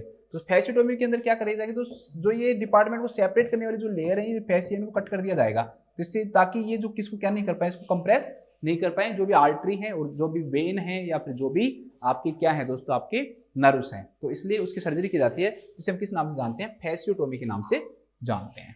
चलो एक बार आ जाते हैं वापस से। क्वेश्चन है दोस्तों कि कौन सा अर्ली साइन है जो कंपार्टमेंट सिंड्रोम में देखने को मिलेगा अगर एक क्लाइंट के फोर आर्म के अंदर क्या होता है, ट्रॉमा होता है। फोर आर्म के अंदर क्या होता है, ट्रॉमा होता है। पहला दे रखा है दोस्तों, warm skin at the site of injury, कि जो इंजरी की जो साइट है दोस्तों वहां पर वार्म होगी। वार्म क्यों होगी, बस कूल होगी वो, क्योंकि जो ब्लड सप्लाई रुक गई। तो अब एक बात बताओ कि कोई चीज वार्म कैसे हो सकती है, जब ब्लड जो है दोस्तों वो हमें वार्म बनाता है, और वार्म सप्लाई वहां पे नहीं हो रही है, टेम्परेचर को मेंटेन करने में हेल्प करता है ब्लड, तो वो एस्टिमेट क्या देखने को मिलेगी आपको, कूल देखने को मिलेगी, नहीं कि इसके बाद रैपिड कैपिलरी रिफिल इन अफेक्टेड हैंड, कि जल्दी भर जाएगा, रैपिड नहीं होगा, ये डिले होगा, दैट विल बी डिले। ये क्या होगा, डिले होगा। Bounding rapid pulse in the injured arm, ठीक है, ऐसी पल्स जो भरी हुई पल्स है, जिसके अंदर ब्लड का फ्लो ज्यादा है, ऐसी पल्स थोड़ी होगी दोस्तों। पल्स लेसनेस देखने को मिलता है, पल्स फील नहीं होती है, या फिर वीक पल्स, 3D पल्स, ऐसी पल्स फील होती है आपका। तो ये भी क्या हो जाएगा, आपका गलत आंसर हो जाएगा। तो राइट जो आंसर होगा दोस्तों, वो एस्केलेटिंग, एक्सक्रूसिएटिंग, बहुत तेज पेन फील होगा उसके फिंगर्स के अंदर। तो राइट जो आंसर होगा that would be escalating pain in the finger, तेज पेन, सीवियर पेन। तो लिखो, कंपार्टमेंट सिंड्रोम में, कंपार्टमेंट सिंड्रोम में क्लाइंट को, कंपार्टमेंट सिंड्रोम में क्लाइंट को सीवियर पेन देखने को मिलता है। बस इतना लिख लो, एस्केलेटिंग भी लिख सकते हो आप ब्रैकेट में, देखने को मिलता है। बाकी की सारी चीजें मैंने आपको लिखा ही दी। अभी ये इस क्वेश्चन पे रुके रहेंगे हम, ज्यादा हर चीज यहां पर भी लिखेंगे वहां भी लिखेंगे तो फिर टाइम वेस्ट ही होगा आपका भी। इसके बाद हम नेक्स्ट क्वेश्चन देखते हैं।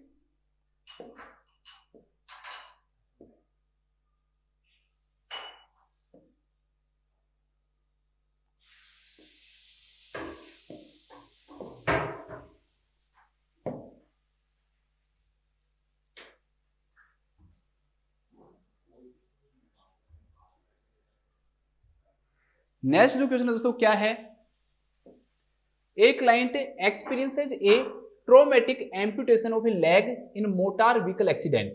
किसी का एक्सीडेंट हुआ है दोस्तों, उस एक्सीडेंट के कारण उस क्लाइंट का क्या हुआ है, एम्पुटेट कर दी गई, उसके लेग को क्या कर दिया गया है, एम्पुटेट कर दिया गया है।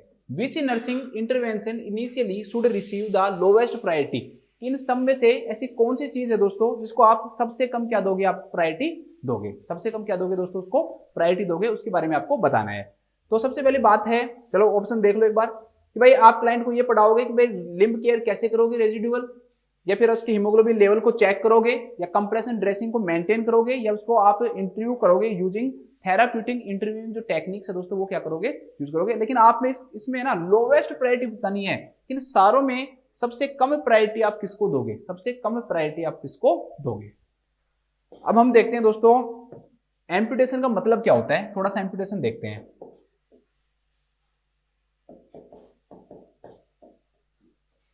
एम्पुटेशन मतलब क्या हो गया दोस्तों कि रिमूवल ऑफ एनी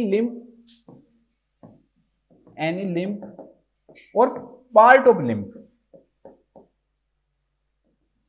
चाहे वो अपर लिम्ब हो या लोअर लिम्ब हो, हाथ हो या पैर हो, उसको काटना है, उसके किसी पार्ट को काटना क्या कहलाता है दोस्तों, एम्पुटेशन कहलाता है। बस सिंपल सी बात है, पैर को काट दिया एम्पुटेशन है, हाथ को किसी हाथ हिस्से को काट दिया, यहाँ से यहाँ से यहाँ से कहीं से भी, तो वो क्या कहलाता है दोस्तों, एम्पुटेशन कहलाता है।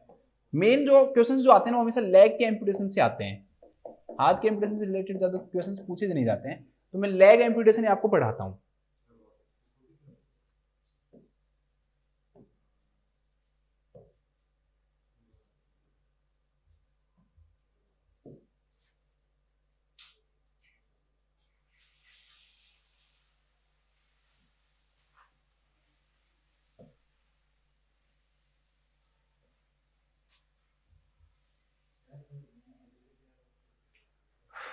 वाओ, अब देखो एम्पुटेशन किस जगह से किया जा रहा है, साइड के अकॉर्डिंग उसके मैं टाइप बताता हूं। अगर दोस्तों यहां से काटा जाएगा ना, कि आपने जो जितनी भी आपकी टोज हैं उनको काट दिया, तो उसको हम टो एम्पुटेशन बोलेंगे। इसे हम किस नाम जानेंगे, टो एम्पुटेशन।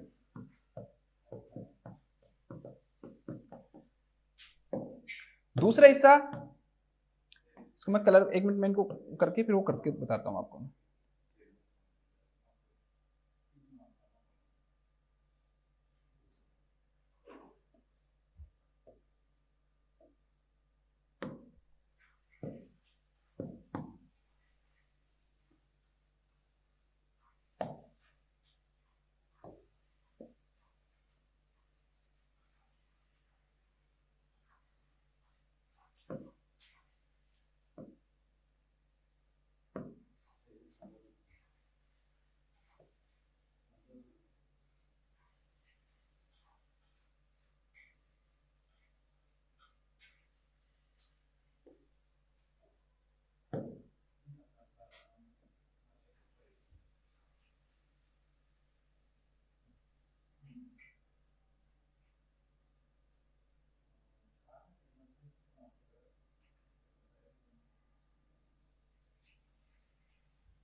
अब देखो आप,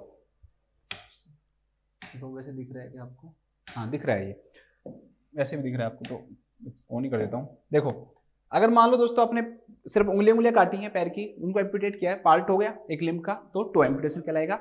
अगर यहाँ से काटा है, इस वजह जो ये रेड हिस्से में दिख रहा है, तो ये फुट एम्पुटेशन कहलाएगा, फुट एम्पुटेशन। ठीक है, एंकल वाले रीजन से काटा है ना, इसको बोलते हैं साइमीम।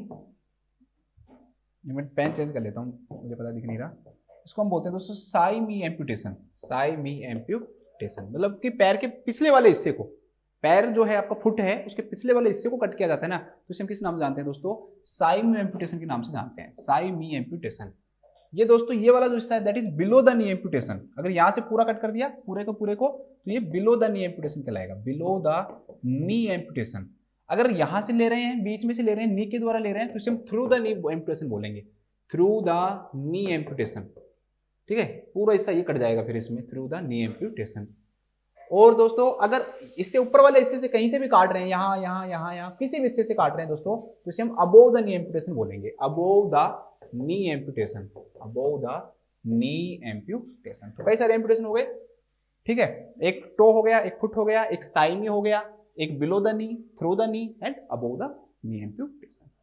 एम्पुटेशन से रिलेटेड जो इंपॉर्टेंट चीज है दोस्तों that is the nursing management. इसके नर्सिंग मैनेजमेंट की बात करते हैं, इससे रिलेटेड जो क्वेश्चन है दोस्तों वो पूछे जाते हैं कई बार, nursing management of the amputation. Nursing management of the amputation में क्या किया जाता है दोस्तों कि स्टार्टिंग के 24 आवर्स में, पहले 24 घंटे के अंदर जो पेशेंट का जो बेड का लोअर एंड है, पिछले वाला हिस्सा है, उसको क्या किया जाता है, एलिवेट किया जाता है। Lower end of the bed is elevated,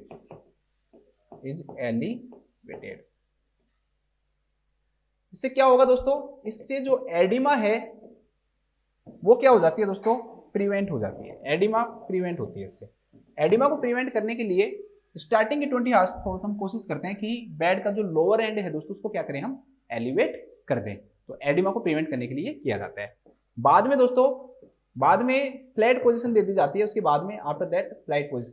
लेकिन पहले हम बाद की बात करेंगे, पहले यही बात करते हैं। इसके अलावा हम असेस करेंगे, assess the client for any haemorrhage.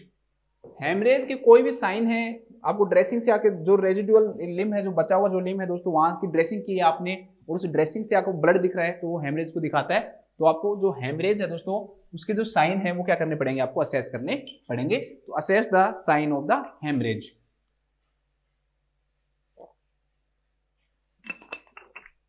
इसके अलावा न्यूरोवेस्कुलर जो असेसमेंट है वो भी किया जाएगा। वो सारी चीजें जिसके अंदर मैंने आपको 6P बताई है ना, वो सारी चीजें भी क्या की जाती हैं, असेस की जाती हैं। न्यूरोवेस्कुलर जो असेसमेंट है वो भी किया जाएगा। इसके बाद में दोस्तों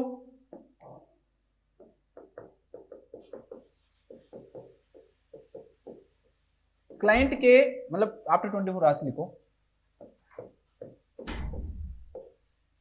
यहां पर हम ध्यान रखते हैं दोस्तों कि जो रेजिडुअल जो लिम है ना उसको एलिवेट नहीं करते, रेजिडुअल लिम को एलिवेट नहीं करते हैं दोस्तों, उसको एलिवेशन नहीं किया जाता।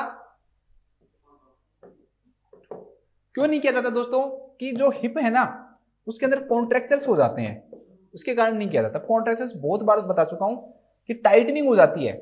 अगर मसल्स के अंदर, टेंडन्स के अंदर, स्किन के अंदर, लिगामेंट के अंदर अगर टाइटनिंग फील हो तो उसे हम किस नाम जानते हैं, कॉन्ट्रैक्चर्स के नाम से जानते हैं। इसलिए एलिवेशन नहीं किया जाता है रेजिडुअल लिम को। जो बचा हुआ लिम है उसको आप ऐसे नहीं है कि आपको पिलो के ऊपर रखो, उसको ऐसे ही रखो, तो उसके कारण, क्योंकि शुरू में तो हमने एलिवेट करना पड़ा, हमें एडिमा को प्रिवेंट करना था, लेकिन अब हमें क्या करना पड़ा दोस्तों, उसको रोकने के लिए हमको जो हिप के कॉन्ट्रैक्शंस को प्रिवेंट करने के लिए हमने क्या किया, रेजिडुअल जो लिम है दोस्तों उसको हम एलिवेट नहीं करेंगे। और दूसरी चीज दोस्तों, क्लाइंट को हम प्रोन पोजीशन देते हैं।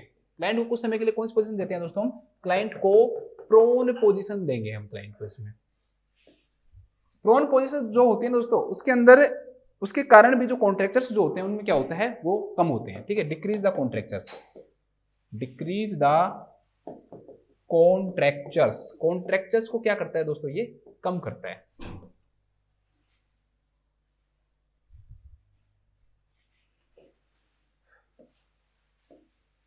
इसके अलावा हम मेंटेन करेंगे ड्रेसिंग को, maintain the dressing of the client. अगर क्लाइंट की ड्रेसिंग मेंटेन नहीं रही ना तो जो रेजिडुअल जो लिम है ना उसकी जो शेप है ना वो नहीं बनी रहेगी। अगर शेप नहीं बनी रही तो जो बाद में अगर वो मान लो नकली पैर यूज करता है, जिसे हम प्रोस्थेसिस बोलते हैं, तो प्रोस्थेटिक कोई भी लेग है वो यूज कर रहा है दोस्तों, तो वो सही तरह से शेप नहीं बन पाएगी, तो वो फिट नहीं हो पाएगी। इसलिए जो क्लाइंट की जो ड्रेसिंग है उसको भी मेंटेन करना जरूरी है। ठीक है, इसके अलावा उस क्लाइंट उस ड्रेसिंग के अंदर हमें ब्लीडिंग चेक करने की, कोई साइन ऑफ हेमरेज तो नहीं है कोई। ठीक है, तो वो सब चीजें भी हम क्या करेंगे दोस्तों, इसके अंदर असेस करेंगे। अगर बाद में आपसे क्लाइंट पूछे कि मैं इसको कैसे, अपने जो बचा हुआ जो लिम है दोस्तों, रेजिडुअल जो लिम है उसको मैं कैसे वॉश करूं, तो माइल्ड, बाद में जब हीलिंग हो जाती है अच्छी तरह से तो उसके बाद में वो माइल्ड सोप से और वाटर से क्या कर सकता है, उसको आसानी से वॉश कर सकता है। एक क्वेश्चन और आता है दोस्तों कि एम्पुटेशन के अंदर कौन सी साइकोलॉजिकल थेरेपी यूज की जाती है। एम्पुटेशन के अंदर हम एक थेरेपी यूज करते हैं, that is mirror therapy. Mirror therapy actually में क्लाइंट क्या होता है दोस्तों, फैंटम पेन बताता है कि जहां पर पैर है नहीं वहां पर कहेगा कि मेरे पैर में दर्द हो रहा है। जिस पैर को काट दिया उस जगह पे क्या बताता है दोस्तों, दर्द बताता है। तो उसके लिए उस क्लाइंट के सामने मिरर रखा जाता है और फिर उस प्रकार से क्या दी जाती है, उसको थेरेपी दी जाती है कि जो उसका जो पैर सही है उस पैर को आगे रखा जाता है और वो जो पैर जो रेजिडुअल है उसको पीछे वो दिखता नहीं है और वो उस वाले पैर को क्या करवाता है, वो मूवमेंट करवाता है। तो उसके साइकोलॉजिकल धीरे धीरे वो क्या होता जाता है, ट्रीट होता जाता है। तो बस आप तो इतना सा याद रख लो कि इसके अंदर मिरर थेरेपी किस में देते हैं। तो एम्पुटेशन के अंदर कौन सी थेरेपी दी जाती है दोस्तों, मिरर जो थेरेपी है वो दी जाती है। तो एक बार इस क्वेश्चन को दोबारा से हम पढ़ लेते हैं कि क्या क्या कह रहा है ये। कि भाई सबसे कम प्रायोरिटी किसको दोगे आप? भाई मॉनिटरिंग द हीमोग्लोबिन लेवल बहुत जरूरी है। क्यों? मैंने आपको कहा कि हम ब्लीडिंग को चेक करेंगे, तो ब्लीडिंग को हमें कैसे पता लगेगा कि इंटरनल ब्लीडिंग मान लो ज्यादा हो रही है, तो हीमोग्लोबिन लेवल चेक करके हम उसको क्या कर सकते हैं, पता लगा सकते हैं। तो इसको हम कम प्रायोरिटी नहीं दे सकते, इसको हम अच्छी प्रायोरिटी देंगे। मेंटेन द कंप्रेशन ड्रेसिंग, जो कंप्रेशन जो ड्रेसिंग है दोस्तों उसको भी मेंटेन करना क्या है, जरूरी है। यूजिंग थेराप्यूटिक इंटरव्यूइंग टेक्निक्स, जो इंटरव्यूइंग जो टेक्निक है जो ट्रीटमेंट के लिए जरूरी है, जो एक नर्स और एक क्लाइंट के बीच में होगी ट्रस्ट डेवलपमेंट के लिए, ट्रीटमेंट के लिए, that is therapeutic interviewing technique, उसका भी यूज करना चाहिए। लेकिन सर्जरी के जस्ट बाद में दोस्तों इनिशियली मतलब स्टार्टिंग में ही आप क्लाइंट को खुद ये सिखा रहे हो कि भाई आपको किस प्रकार से जो रेजिडुअल जो लिम्ब है, जो बचा हुआ लिम्ब है दोस्तों, उसकी केयर कर रही है, तो वो नहीं समझ पाता है। क्यों? क्योंकि आप उसको पढ़ा रहे हो, और स्टार्टिंग में जब वो आएगा तो उसको वैसे भी पेन रहेगा, इतनी सारी प्रॉब्लम्स हैं उसको, ठीक है, वो डिप्रेशन में जा सकता है। तो ये सब चीजें दोस्तों क्या करेगा, उसकी जो एबिलिटी है, लर्निंग की जो एबिलिटी है ना दोस्तों, वो इस दौरान क्या रहती है, कम रहती है, डिक्रीज हो जाती है। लर्निंग एबिलिटी क्या हो जाती है, डिक्रीज हो जाती है। जब तक क्लाइंट जो है दोस्तों, आपका पेशेंट है, वो खुद इस चीज से क्या नहीं कर ले दोस्तों, एडेप्शन नहीं कर ले, एडेप्टिव नहीं हो जाता है इसके प्रति कि हाँ वो मान ले, ठीक है, इसको एक्सेप्ट नहीं कर ले, जब तक हम उसको पढ़ा नहीं सकते हैं, वो समझेगा ही नहीं इन चीजों को। तो बाद में जब लेटर ऑन हम उस क्लाइंट को रेजिड्यू जो लिम्ब जो केयर है, बचा हुआ पैर, उसे किस प्रकार से केयर करनी है, वो चीजें पढ़ाते हैं। इसलिए हम इसको क्या देते हैं दोस्तों, कम प्रायोरिटी देते हैं। लोवेस्ट प्रायोरिटी हम किसको देंगे, teaching the residual limb care को देंगे। तो लिख लो, देखो एम्पुटेशन के जस्ट बाद, एम्पुटेशन के बाद क्लाइंट को रेजिडुअल लिम्ब केयर की टीचिंग देना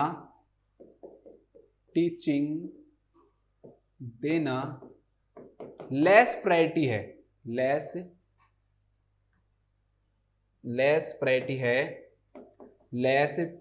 है, क्योंकि इस दौरान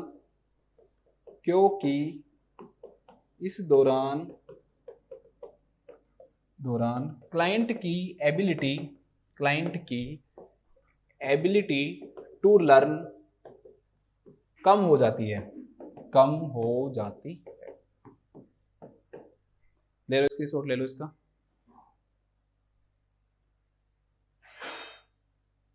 आ गया क्या? इसके बाद हम नेक्स्ट क्वेश्चन देखते हैं। आज की क्लास का हमारा लास्ट क्वेश्चन है। एम्पुटेशन से रिलेटेड कुछ क्वेश्चंस हो रहेंगे, अगली क्लास में हम बात करेंगे इनके बारे में। एक client has amputation of a lower limb. Lower limb का क्या हुआ है दोस्तों, एक क्लाइंट का एम्पुटेशन हुआ है। What instruction should the nurse give the client to prevent a hip flexion contractures. अगर आपको दोस्तों हिप फ्लेक्शन कॉन्ट्रैक्चर्स को रोकना है, ठीक है, कि भाई एकदम से खिंचाव आता है, उसको ऐसे लगेगा जैसे कोई चीज खींच रही हो मुझे, तनाव आता है, स्ट्रेस आता है पैर के अंदर, ठीक है, जैसे तो लिगामेंट्स मसल्स इनके अंदर खिंचाव आ जाता है, उसे हम कॉन्ट्रैक्चर्स बोलते हैं। मैंने आपको बताया है कि contractures the tightening of the muscle, tightening of the ligament, ठीक है, टाइटनिंग ऑफ द टेंडन, तो ये सब चीजें क्या, और स्किन, तो उसे हम कॉन्ट्रैक्चर्स के नाम से जानते हैं। तो प्रिवेंट करने के लिए क्या करोगे, पहला दे रखा है turn from side to side every 1 to 2 hour, कि हर 1 से 2 घंटे के अंदर आप क्लाइंट को क्या करोगे दोस्तों, टर्न करोगे।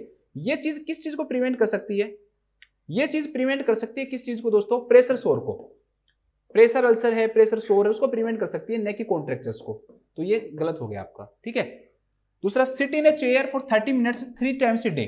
आपको पता है कि हिप से अगर फ्लेक्शन होगा, अगर क्लाइंट बैठेगा और हिप से अगर फ्लेक्शन होगा ना, तो कॉन्ट्रैक्शंस ज्यादा इंक्रीज होते हैं। प्रोन पोजीशन जब क्लाइंट होता है ना दोस्तों, तो हिप का फ्लेक्शन नहीं होता, इसी कारण से उस क्लाइंट को क्या दिया जाता है, प्रोन पोजीशन दी जाती है, ताकि हिप का फ्लेक्शन नहीं हो और हिप फ्लेक्शन कॉन्ट्रैक्चर्स हैं वो क्या हो, कम हो। और जबकि सिटिंग पोजीशन के अंदर ये क्या हो जाते हैं दोस्तों, इंक्रीज हो जाते हैं, ठीक है। Perform quadriceps muscle settings exercise twice a day. Quadriceps की जो मसल्स हैं दोस्तों, उनकी एक्सरसाइज करवाने से इसका कोई फायदा नहीं है, और ये करने से भी जो कॉन्ट्रैक्शंस है वो बढ़ सकते हैं, कम नहीं होंगे, ठीक है। तो लास्ट जो है दोस्तों, वो फ्लेक्शन तो कोई चीज करवानी नहीं है ना, फ्लेक्शन से तो और ज्यादा बढ़ेगा ये। तो इस क्वेश्चन का जो राइट आंसर होगा that would B lie on the abdomen 30 minutes 4 times daily. मैंने आपको लिखाया है वहां पे, जाके देखो आप, मैनेजमेंट के अंदर मैंने आपको प्रोन पोजीशन लिखाई है, और एब्डोमेन पर लेटना भी क्या होती है, प्रोन पोजीशन ही होती है। तो क्लाइंट को डायरेक्टली थोड़ी मिल जाएगा आपको कि प्रोन पोजीशन लिखा हुआ मिलेगा। तो जो क्लाइंट है दोस्तों, उसको हम कौन सी पोजीशन देते हैं, प्रोन पोजीशन देते हैं 30 मिनट्स, कम से कम 30 मिनट के लिए, दिन में 4 बार, ठीक है, दिन में 4 बार, ठीक है। तो प्रोन पोजीशन याद रखो आप, इतनी ज्यादा डिटेल याद रखने की जरूरत नहीं है कि एम्पुटेशन के बाद क्लाइंट को हिप फ्लेक्शन कॉन्ट्रैक्चर्स को या हिप कॉन्ट्रैक्चर्स को प्रिवेंट करने के लिए प्रोन पोजीशन दी जाती है। तो लिख लो,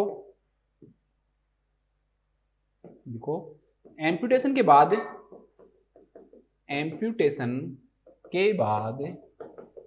क्लाइंट में हिप, इसमें हिप फ्लेक्शन कॉन्ट्रैक्चर लिखा है, डायरेक्टली लिखा है हिप फ्लेक्शन कॉन्ट्रैक्चर, पूरा लिख देता हूँ यहाँ भी मैं। हिप फ्लेक्शन कॉन्ट्रैक्चर्स को प्रिवेंट करने के लिए,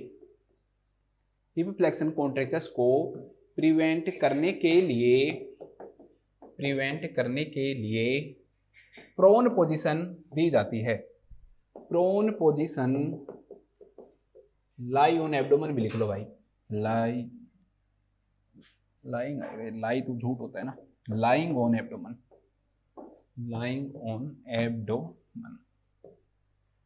दी जाती है। ले लो स्क्रीनशॉट जल्दी,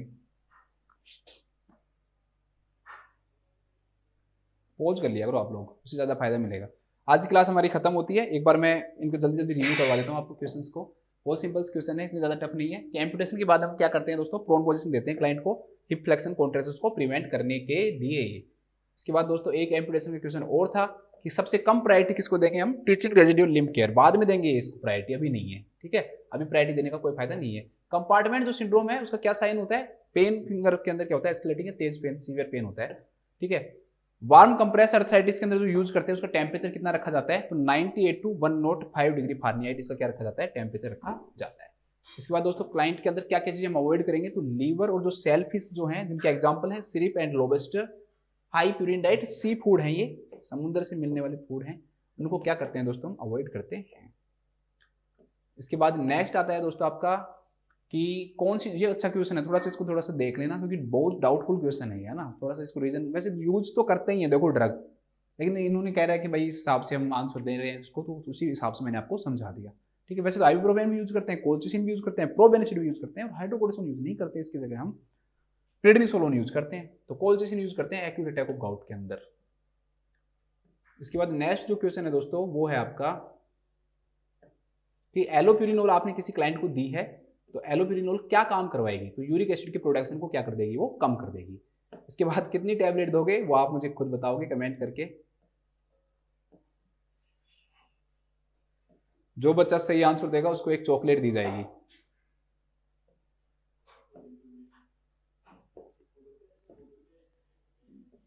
इसके बाद हम देखते हैं नेक्स्ट क्वेश्चन जो कि कास्ट से रिलेटेड है, तो कि क्या चीज नहीं करनी चाहिए, तो वो handling with the cast with finger tips नहीं करनी चाहिए। इसके बाद नेक्स्ट क्वेश्चन है दोस्तों कि क्या अंतर होता है कंटिन्यूअस रीजनल एनाल्जेसिया और कन्वेंशनल मेथड के अंदर, तो सिस्टेमिक साइड इफेक्ट क्या होते हैं इनके अंदर, कम होते हैं। तो ये छोटी सी क्लास थी, जल्दी हम इस सिस्टम को खत्म करने वाले हैं। सभी अपना ध्यान रखें, स्वस्थ रहें, खुश रहें। Thank you so much.